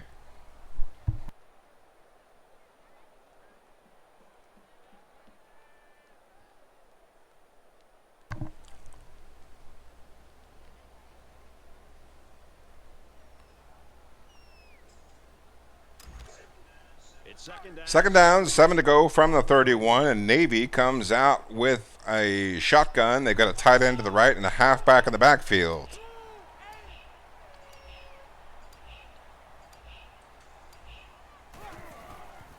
Back to pass goes Hayes, hits the crossing route. That's good for another 3 yards. Now going to be 3rd down, 4 yards to go inside Tulsa's 30-yard line.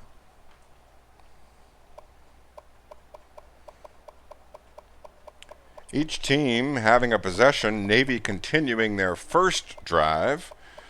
Tulsa had a missed field goal on their opening drive. And Navy now facing 3rd and 4 from the 27-yard line of Tulsa.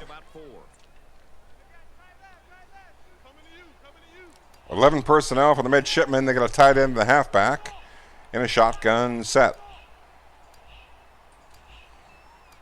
Hayes takes the snap, surveys the field, throws to the back, out of the backfield, and Wesley Green able to pick up the first down, plus 2 yards on the 6-yard catch.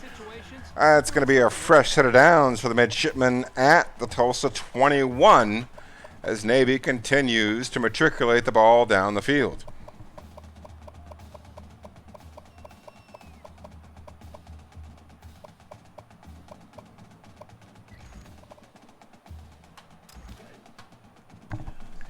Navy comes out in the shotgun, wide trips, and Tulsa responds with 2 down linemen and looks like 3 linebackers.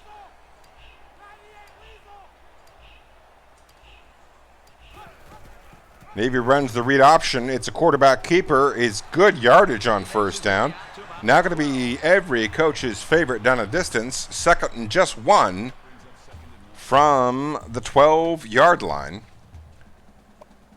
Navy on their opening possession, well inside field goal range, hoping to convert here and set up a 1st and goal potentially, as Tulsa looking for answers on defense.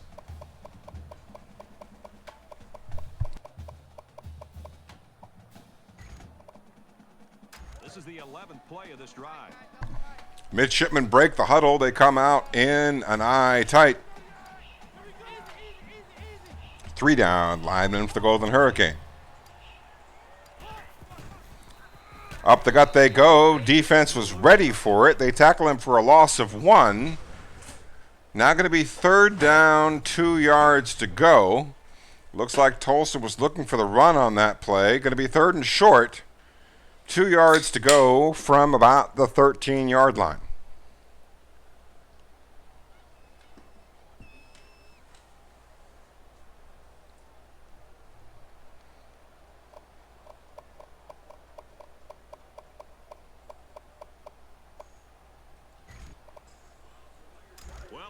Situation for the offense as they try to convert. Tulsa comes out with 2 down linemen. Navy facing 3rd and 2. Spread the field here. Let's see what the defense does with a 5-wide outlook. Back to pass goes Hayes. Looks. It's caught. The defender was close, but he was a little bit late to make a play on the ball. And Navy catches him flat-footed. We've got a 1st and goal from about the 1-yard line for the midshipmen here on their opening drive. And we welcome you back to the action here. Less than a yard to go. Looks like about 4 inches. As Navy lines up in the wide trips, Tulsa responding with a 3-2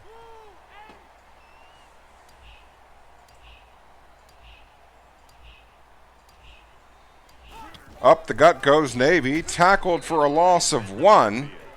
Now going to be 2nd and goal from the 2. The midshipmen here on their opening possession in a scoreless football game. We're a little bit into the 2nd quarter. And Navy breaks the huddle. Looks like a 3-3-5 this time by Tulsa. Navy with an ace formation, a shotgun formation for the midshipmen.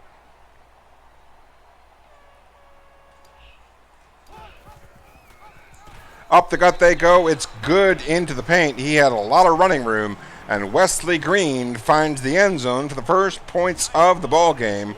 Navy leads 6-0 here in the 2nd quarter.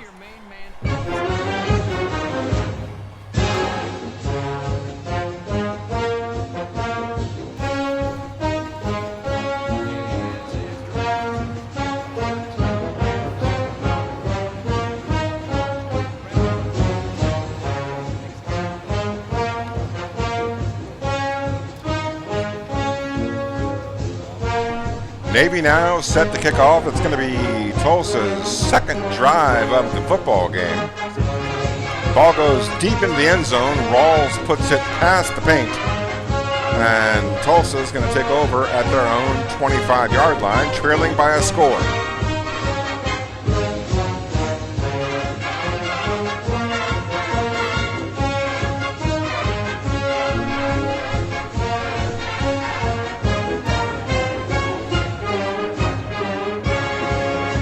Some players try to press too much. 11 personnel for Tulsa. Navy responding with 4 down linemen. Back to pass goes Boomer. And nobody's open. It's a coverage sack. Couldn't get rid of the football. Nobody to throw to. And the secondary helps out the defensive line. Navy comes up with a big sack on defense. Going to be 2nd down and 14 to go. Tulsa hoping to stay in this football game. They don't want to get out of this game early, but they're in a rough spot right now facing 2nd and 14. They come up to the line here. It's 2nd down and 14 after the sack. Navy's got 4 down linemen. Tulsa with 2 halfbacks. Back to pass goes Boomer, and scrambling picks up positive yardage. It's a 9-yard gain. Now going to be 3rd down, 4 yards to go. As the Golden Hurricane return to the huddle, and Navy examines their options.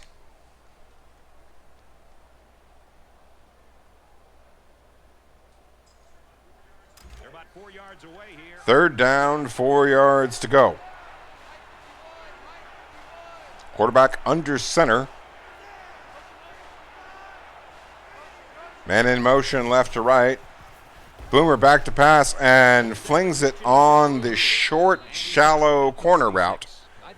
Chris Love able to make the reception, picks up a couple of yards after the catch. It's going to be a 16-yard gain and a fresh set of downs for Tulsa, trailing by 7.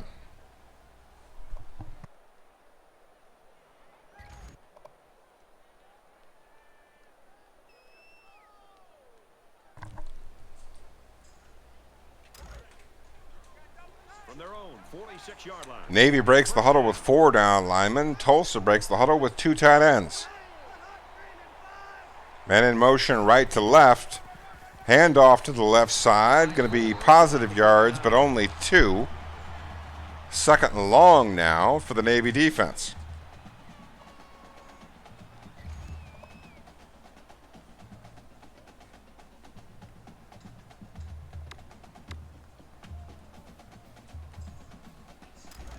It's second down, 8 to go. Ball on their own 49. Second and 8 from near the midfield stripe. 1 yard into Tulsa territory. Back to pass goes Boomer. Tries to scramble to the left and is lucky to get positive yards. They're going to call it no gain. I suspect he might have gotten 4 to 6 inches. They're going to call it 3rd and 8. And if Tulsa wants to stay in this ball game, they've got their backs up against the wall right now against a stiffening Navy defense. 3rd down, 8 yards to go for the midshipmen.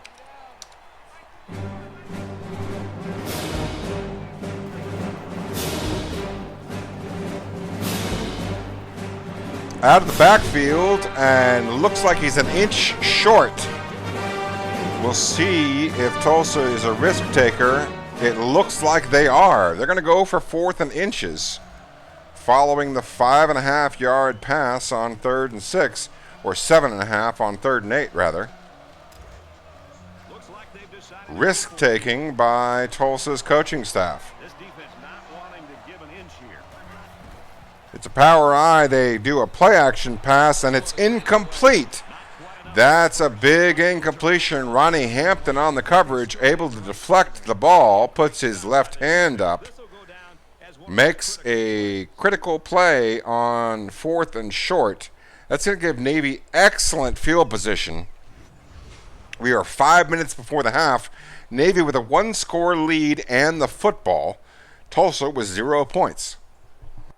With 1 quarter down, I really haven't seen too much separation between these two squads. Might be neck and neck the whole way. Navy up 7 points. Navy coming out in a shotgun split big.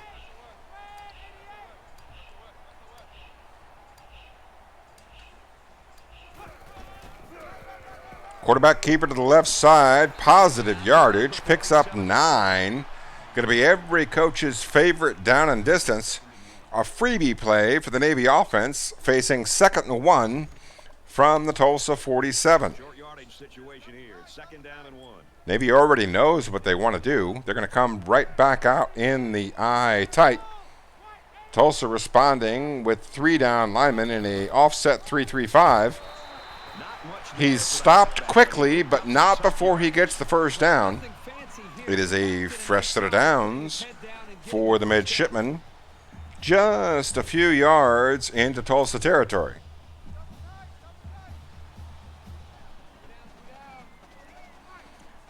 Navy coming out in the eye tight. Tulsa with 3 down linemen.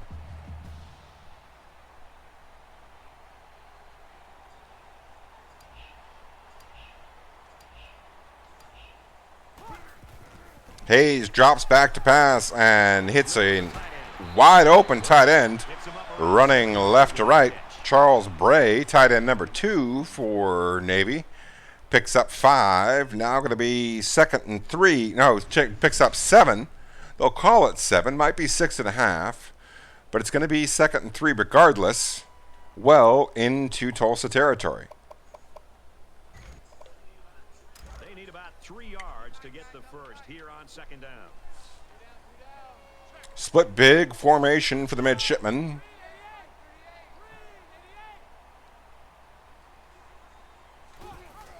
Running to the left side, quarterback pitches it, makes an excellent spin move, and Joe Bright able to pick up 9 thanks to the machinations of Coach Ninja, able to make that clutch spin move to free himself from the pursuing defender. The first defender had an opportunity to tackle him short, but the stick moves by Coach Ninja affording them the first down. They now have a 1st and 10 from the Tulsa 35-yard line, maybe the 34.5.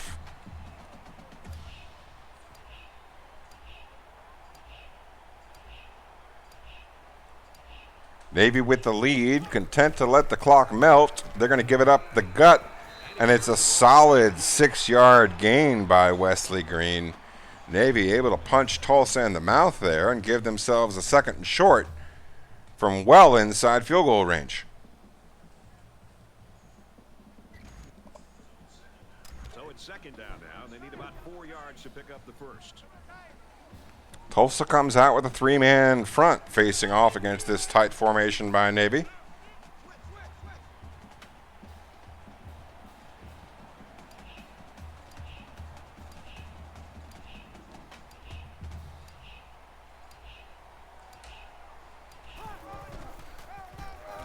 To the left they go, and Hayes on the quarterback keeper picks up the 1st down and about 5 or 6 more.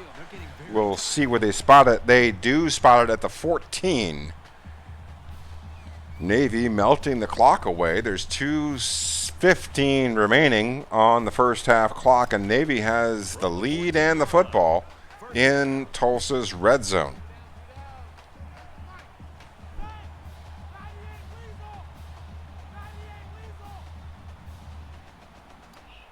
Shotgun split big for the midshipmen.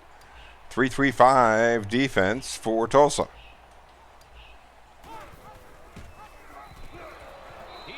Tackled for a loss on the play. It's going to be a loss of 4. That's going to set up 2nd and 14. But Navy still has the ball inside the 20. And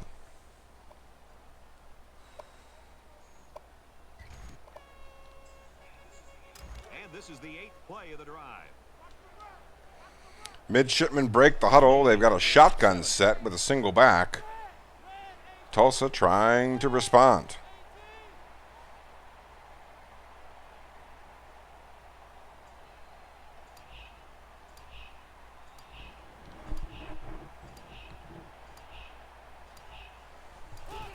Hayes takes the snap, and it's incomplete with 1:09 on the clock.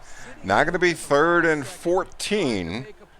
Navy well inside field goal range with a 1-score lead. Feeling things out a little bit, but at least he has the awareness and a toughness to sit in that pocket.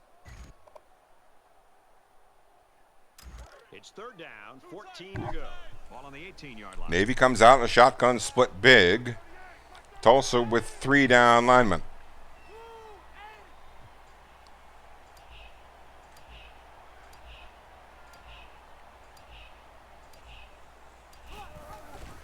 It's an option play to the left side, and the quarterback is tripped up by a falling defender. A little bit too much traffic there, as Navy on 4th and 11, likely forced to kick with less than a minute remaining before the half, leading by 7. It's 4th down. They'll line it up for the field goal. Navy. Midshipmen content to let the clock melt away. One would expect they'll kick this late.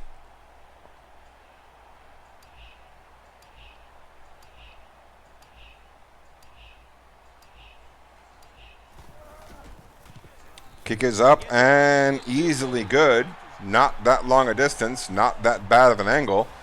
And Rawls puts it between the pipes. Navy leads by 2 scores.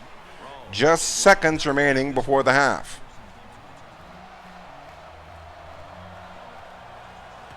He just drills this one. Well into the paint by Rawls, out of the back of the end zone. The Golden Hurricane takes over at their own 25. They have 3 timeouts, but they've only got 26 seconds.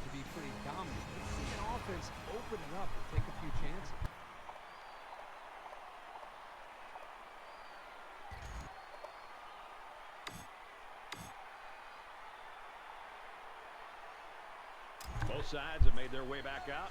Tulsa breaks the huddle. They've got a shotgun set, Navy, with 4 down linemen.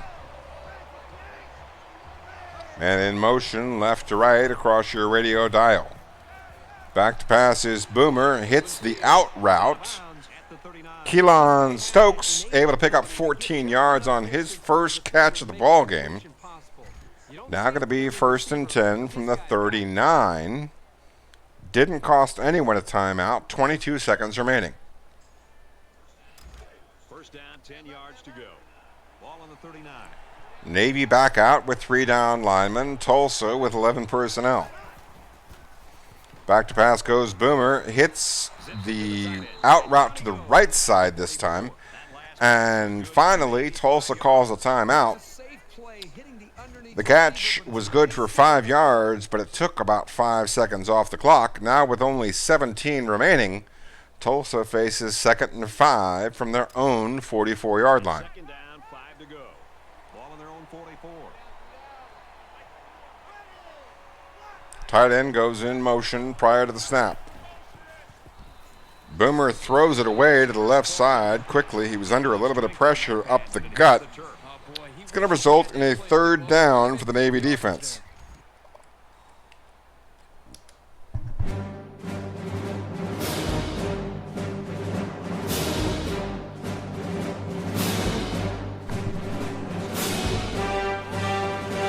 Two-score ball game, 15 seconds left. Let's see what happens.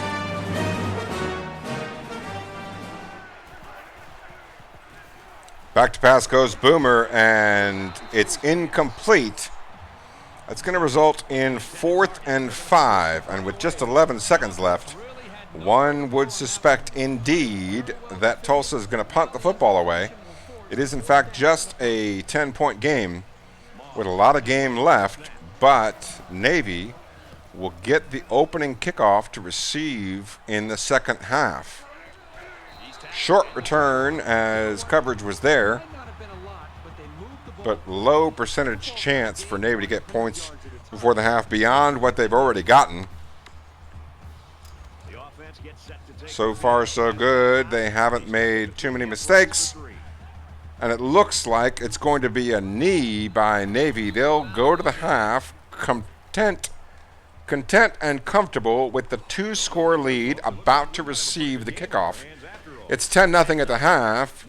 We're going to break for 5 to 7 minutes. We'll be right back for the second half following the halftime break. We've played 30 minutes. Glad to have you with us on the EA Sports NCAA Football 14 halftime show presented by Nissan. Innovation that excites. David Pollock and I here in the studio to break down everything that just happened in your game. We've seen both of these offenses be able to produce big plays in the past, but not in the first half of this game. Defense has done a very good job of limiting the explosive play. And most offenses, live and die by the big plays. And I said it because most of them aren't patient enough to just sit there and take the 3-yard, 4-yard, 5 yards at a time. They'll take it a couple times. They'll take it 3 times. But then they got to go up top and make that big play and hit that home run. And so when you're a defensive guy and you can make them earn it and go the length of the field and become patient and then wait for them to make that one mistake, I think you're always going to find yourself in a better position. So great job in the first half, limiting the big plays and making the offenses earn everything that they've got. Looking forward to seeing this second half. I think there's certainly a want for victory. A want and a need for victory. Some teams need this victory, Reese Davis. Want, need, got to go get it either way. Brad and Kirk are there to deliver.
All right, folks, we are set to get underway here in the second half as your Navy midshipmen will receive the second half kickoff, leading by 2 scores here at the halftime break. The kick goes deep into the end zone. The midshipmen will take over at their own 25-yard line.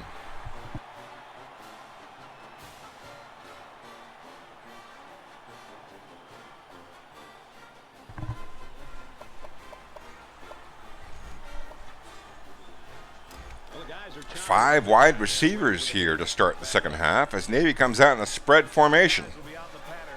Tulsa trying to respond with 2 down linemen.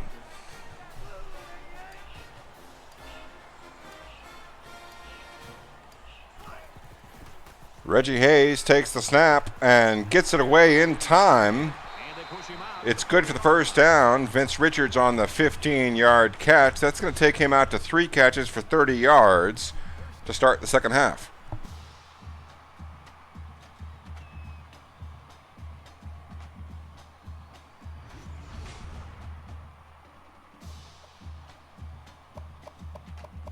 Now 1st and 10. Navy has the ball at their own 40-yard line, leading by 10. It's first down.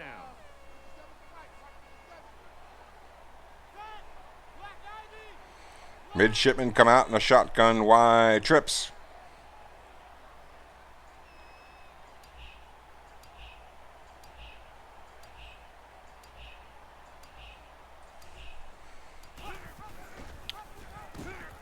Fakes the handoff up the gut, and the quarterback picks up yards. We'll see what the flag is. Looks like it could have been face mask.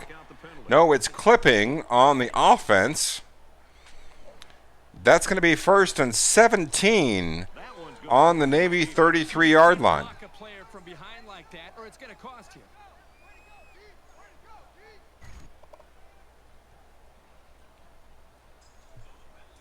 So the penalty puts him back for a 1st and long. Navy continues with the shotgun wide trips, this time a different play call. It looks like a passing play potentially against the 3-3-5 defense for the Golden Hurricane.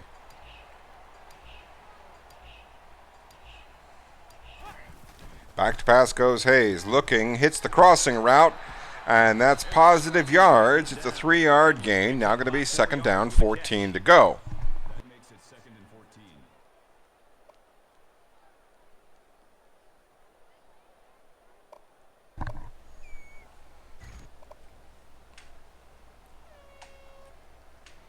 Navy looking at the split big as a possibility.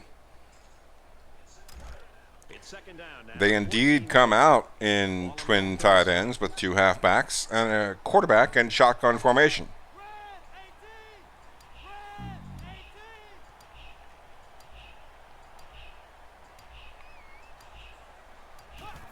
Hayes drops back to pass and hits the halfback. That's positive yards. It's a 10-yard gain by Wesley Green. That's going to set up 3rd and approachable. 4 yards to go here on 3rd down.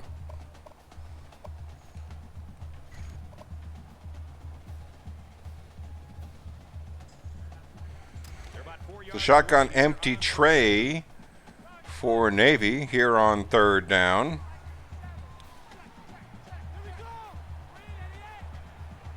Just a few yards short of the midfield stripe.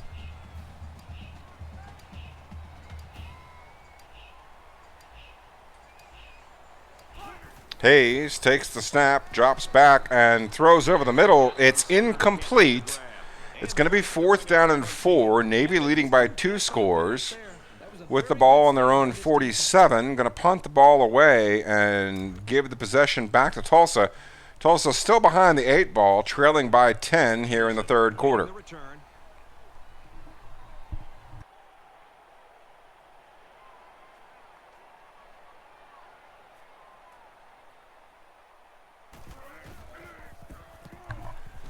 The punt is a good one. It goes out of bounds. We'll see where they mark it. No return on the kick. It's the 27-yard line is where Tulsa's going to take over. They trail 10-0 here in the 3rd quarter.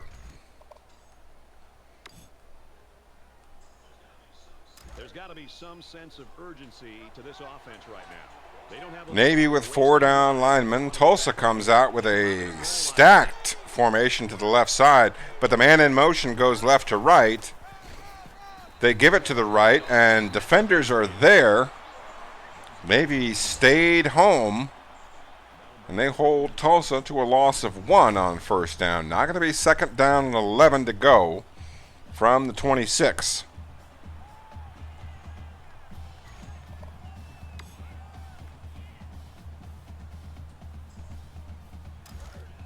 Tulsa trails 10-0. We're here in the third quarter in Annapolis, Maryland.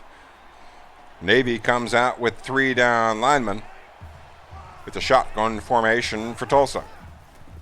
Back to pass goes Boomer, and complete. Falls forward past the first down marker. Chris Love able to make the reception against close traffic. The Navy defense was there, just not quite close enough to make the deflection or the stop. Tulsa still trails by 2 scores as we approach the midway point of the third quarter.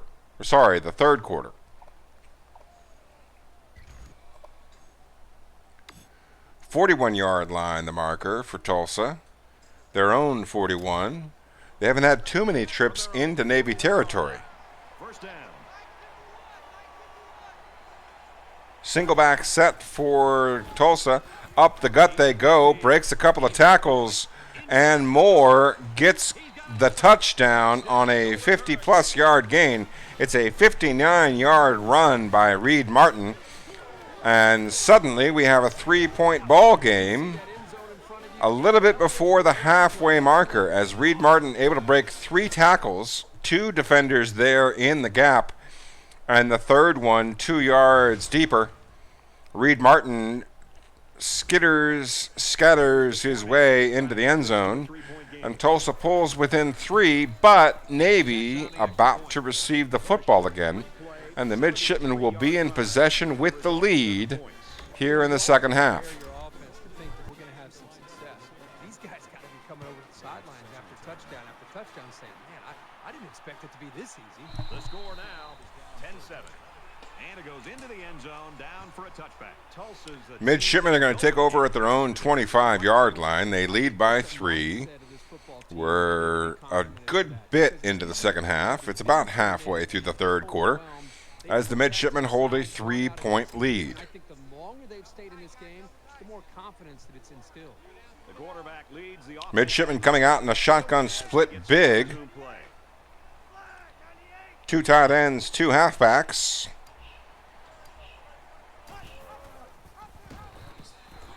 He tackles him for a loss. It's a loss of 1 on first down.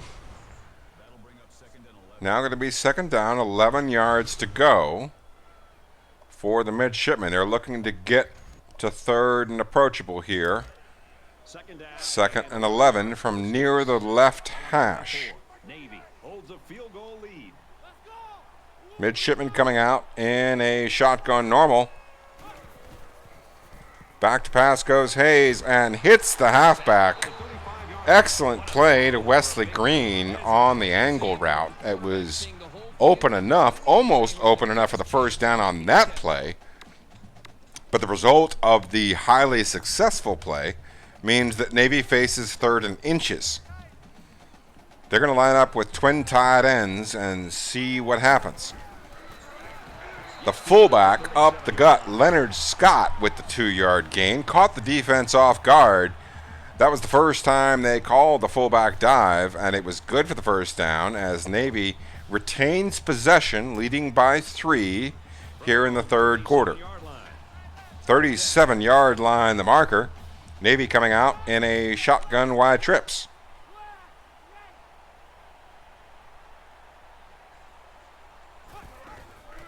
Read option the call, quarterback keeper. He's got positive yards and then some. Going to be a first down on first down.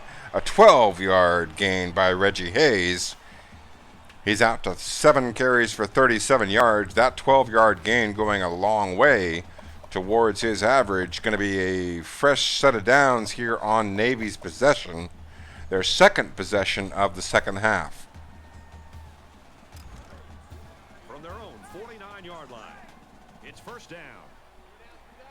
3 down linemen for Tulsa. Navy in a shotgun split big.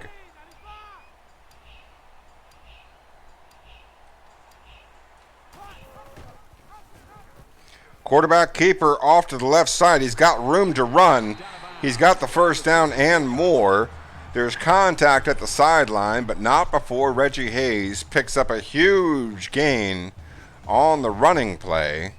And now Navy into field goal range. Rawls, an excellent place kicker for the midshipmen. The ball rests at the 34-yard line. Navy with the lead and the football here in the third quarter.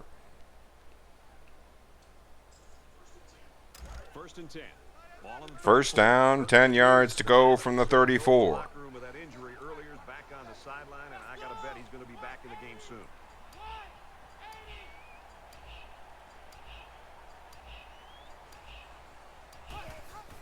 Navy on the read option. Halfback keeps it, picks up a solid 8-yard gain. Now going to be just 2nd and 2. Navy with an opportunity here, although an injury to Wesley Green could see him out for a period of time. Navy has a good stable at halfback, and they now face 2nd and 2.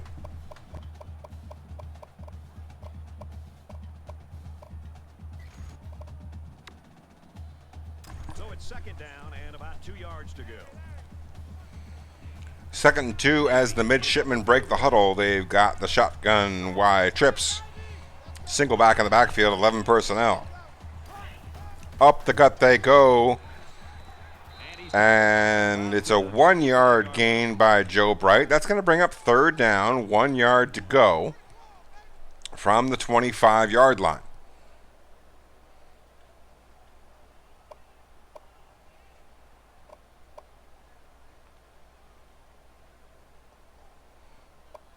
Navy certainly wants to avoid the sack, but they love the first down.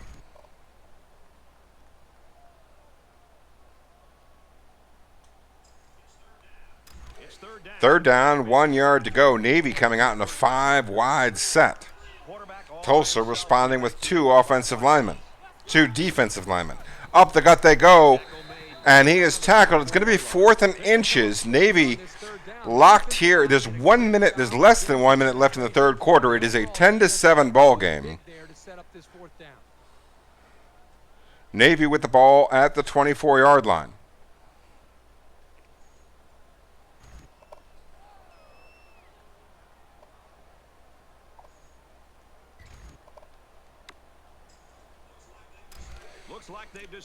Navy's going to roll the dice here.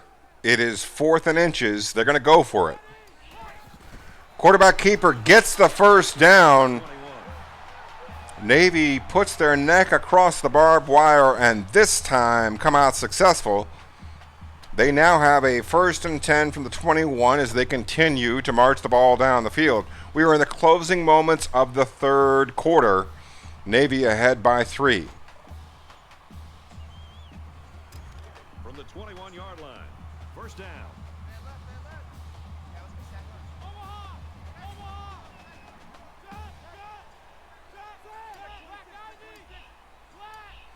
Navy in a shotgun wide trips.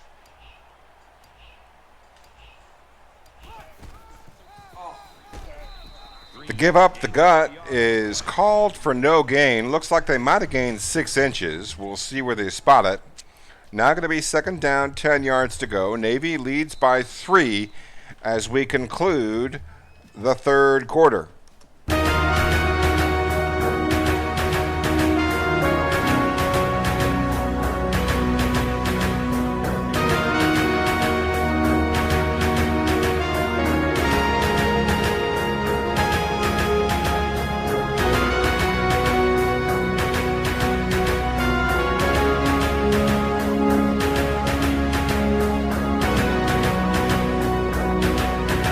Second down, 10 yards to go for the midshipmen. They have the ball at the Tulsa 20-yard line.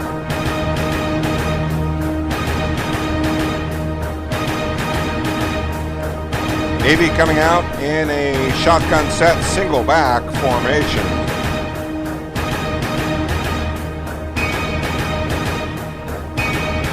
Hayes back to pass, hits the halfback. That's good for almost enough of the first down. It's not going to be third down, 1 yard to go for the midshipmen at the 12-yard line.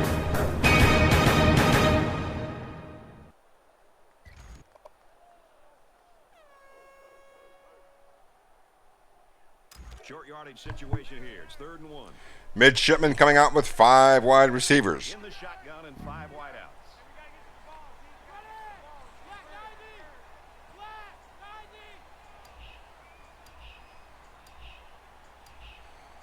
Hayes in a shotgun set. Takes the snap, drops back, throws over the middle. It's complete for the first down. Going to be 1st and goal from just inside the 7. They'll call it 1st and goal from the 7, but it's a short 7. As we're in the early stages of the 4th quarter with Navy leading by 3. Just a few seconds into the final frame, Navy come out in a shotgun split big.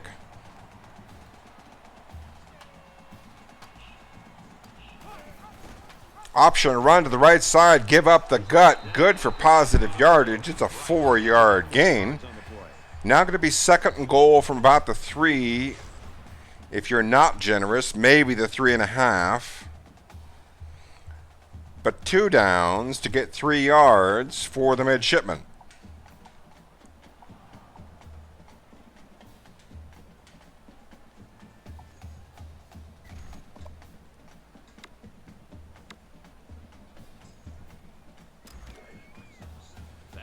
Second and goal from the 3-yard line. Midshipmen break the huddle. They've got twin tight ends.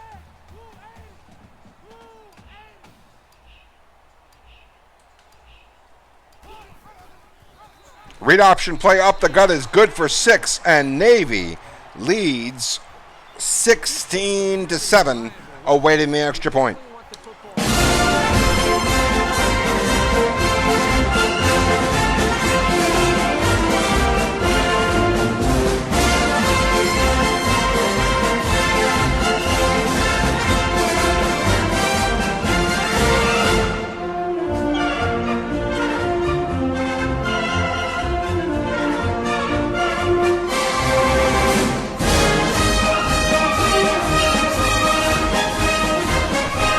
Midshipmen now set to kick off. They'll give the ball back to Tulsa. The Golden Hurricane trail by 10 here in the 4th quarter. Swagger, whatever you want to call it, when they take the field, they know they're better than you. And as a group of 11, they play like they know they're going to stop you.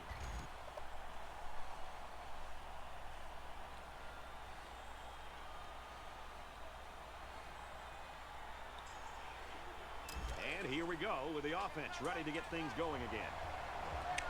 Tulsa coming out in a shotgun set. Give up the gut, but it doesn't take Navy by surprise. They're prepared, and the defense stops them for a loss of 1. Now going to be 2nd down and 11 to go. Tulsa fighting the clock and the scoreboard.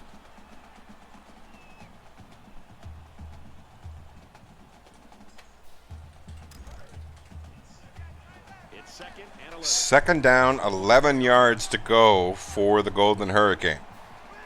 Trailing by 10 here in the 4th.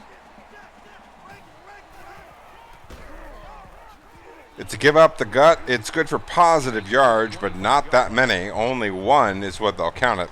Now going to be 3rd down, 10 yards to go. Tulsa facing down the shadow of a 2-score game.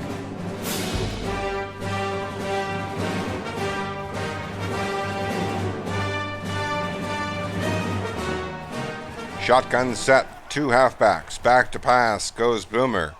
Looking, throws it complete, it's good for 4. And one would imagine, with the time remaining, Tulsa, you would expect they would go for it. In fact, they're going to punt. A shocking series of events given the score and time remaining. Yes, they're on their own 29-yard line, but facing a 10-point deficit here in the fourth quarter, Tulsa is going to indeed punt the football back to Navy, and you just know that the midshipmen are looking to take time off the clock with a 2-score lead.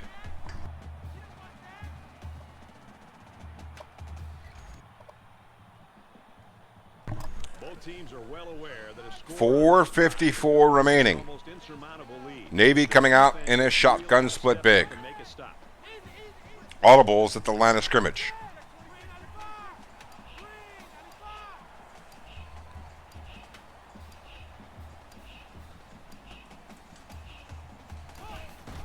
Up the gut goes the quarterback. No gain on the play, but the clock now in motion.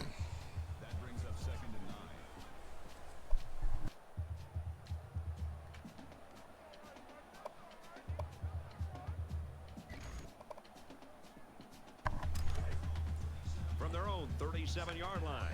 37-yard line, the marker, and Navy leads by 2 scores. Here in the fourth quarter from Annapolis.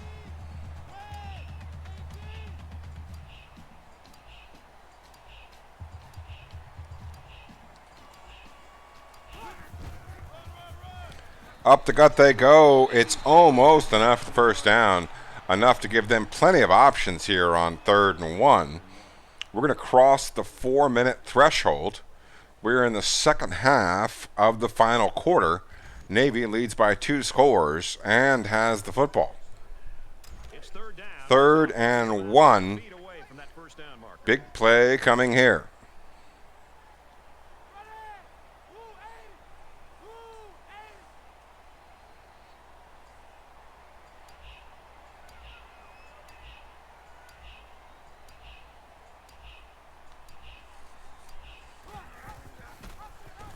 The read option successful for the midshipman. Reggie Hayes picks up 8 on 3rd and 1. Going to be a fresh set of downs for Navy as they continue to watch the clock melt away. We've got a 1st and 10. Ball on the 48-yard line. Shotgun split big for the middies. Tulsa trying to respond with a 3-4 defense.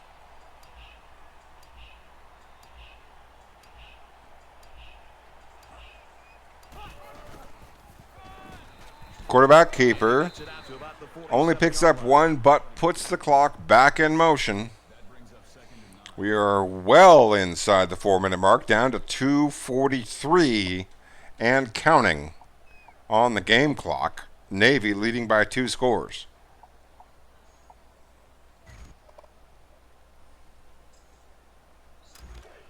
Second and 9 coming up here. Ball on the 47. A little more. Navy comes out with twin tight ends.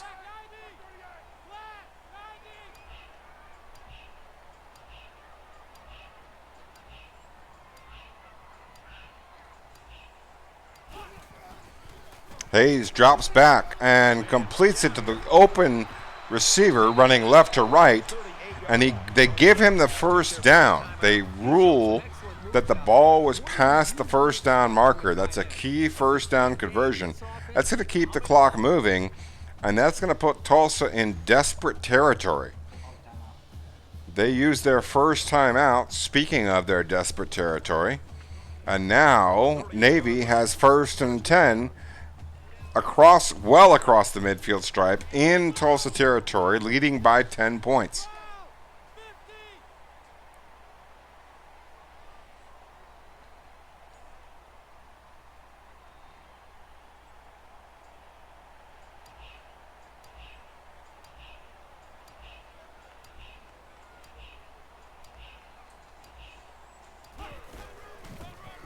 Give up the gut by Navy. Good blocking. They're able to dominate those 68s in the interior of the Tulsa defensive line. And once again, up the middle goes Navy successfully.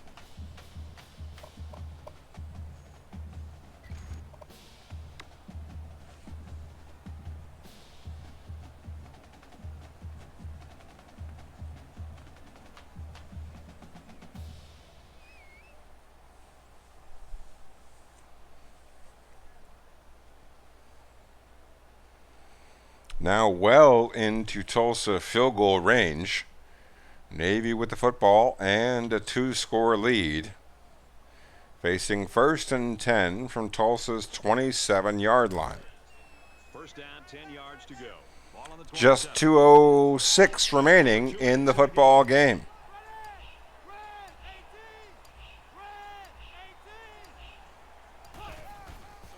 Give up the gut, positive yardage by Navy.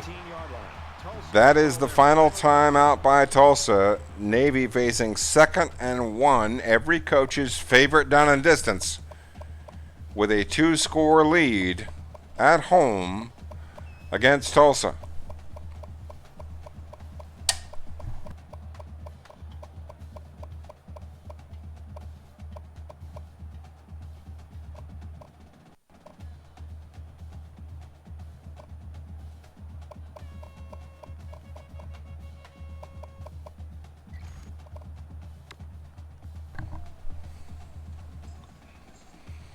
Midshipman coming out with a shotgun wide trips. Tulsa responding with 2 down linemen.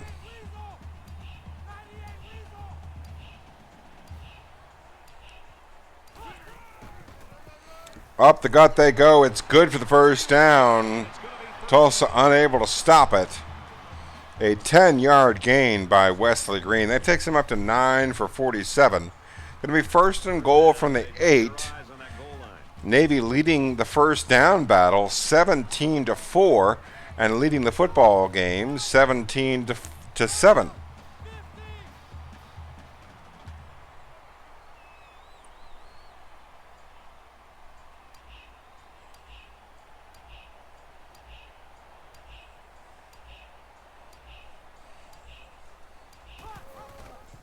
Give up the gut. And it doesn't really matter to Navy. They're content to let that clock continue to melt away. They lead by 2 scores. Interception would fundamentally change the game. Navy has no reason to take any chances.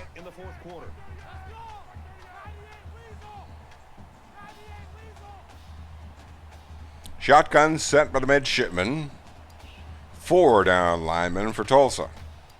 A rare defensive set for the Golden Hurricane. They've gone with speed and agility. This time they go with power. And it's just enough power to stop Navy from scoring the touchdown. They now face a 3rd and goal from the 3. They're ahead by 2 scores, and that clock continues to tick away. We'll see if Navy goes for the touchdown on a pass or if they're content to try to run and keep that clock moving.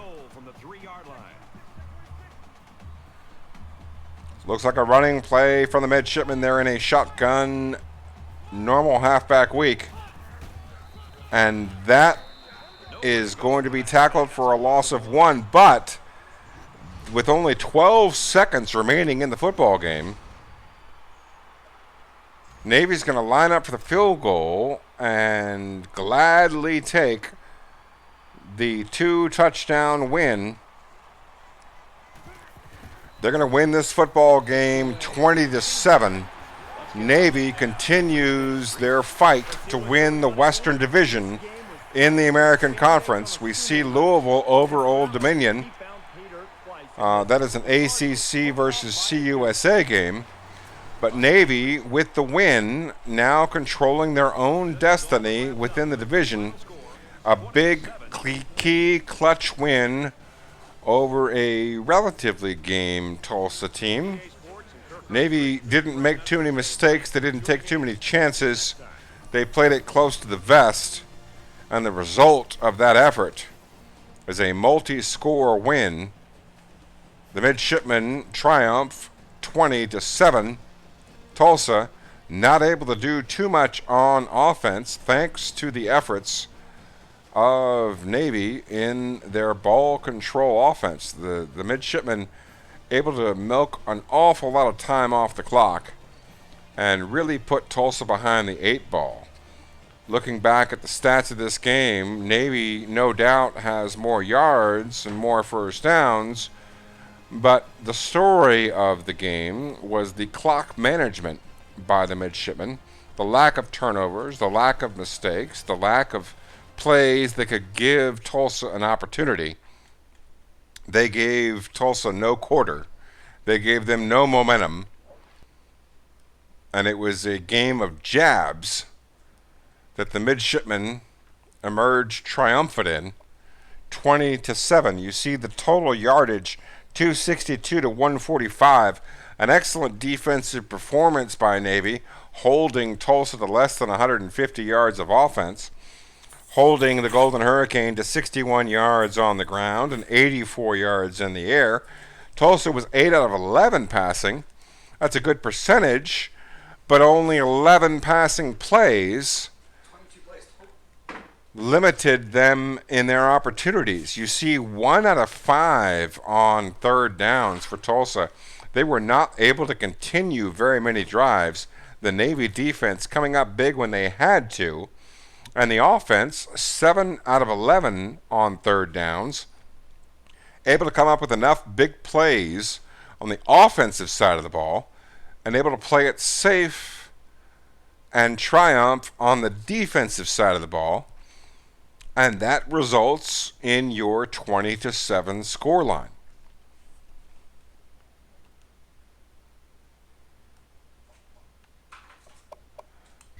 We'll advance through this and take a look at next week's games. Navy is on a bye week prior to their battle against top 25 Tulane. We'll see who Syracuse takes on next week. My Syracuse Orange with the play-by-play provided by the voice of Syracuse football, Coach Ninja, the head coach of Navy, now in sole possession of first place in the American Western Division.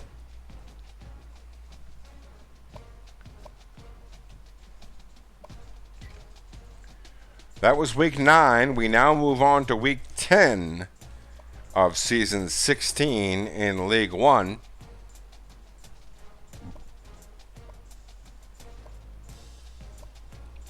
And Syracuse will make the road trip down to South Carolina to take on an excellent Clemson football team on the road. Next week will only be one game, not a doubleheader, but it'll be a good game as the Orange take on the Orange. Syracuse at Clemson from Howard's Rock in Clemson, South Carolina. That'll be a key game in the Atlantic Division in the American Conference. Clemson with just one conference loss, a win over Syracuse would give them the tiebreaker. So this is an important game in the context of the race for the ACC title. We'll see if Clemson's ranked next week. They come in at 4-2 this week. If they win, they'll be 5-2. They have a chance to be ranked. They're just outside the polls right now. But number 1, Syracuse will travel on the road and take on an excellent, we'll see here, look at the ratings, Clemson with an A+ on offense. We know that the Tigers have an excellent program. That'll be the game of the week next week. Syracuse at Clemson in a tight battle for the Atlantic Division in the ACC, while Navy takes a well-deserved, well-earned rest following the victory over their opponent this week, triumphing 20-7 over Tulsa. Navy in control of their own destiny. They'll be on a bye week next week. We'll see them in action the following week as the midshipmen attempt to win the Western Division in the American Conference for just the second time in the tenure of Coach Ninja. He's racked up an awful lot of wins over the years. We're in season 16. Coach Ninja with a national championship in season 11 and several bowl victories and multiple wins over top 25 teams. An excellent record for Coach Ninja, and it'll be put to the test not this coming week, but the following week in week 11. But week 10, next Friday night, sees Syracuse travel on the road to Howard's Rock to take on the Clemson Tigers. We hope you'll join us for that game. We hope you have an excellent week. Kick its ass.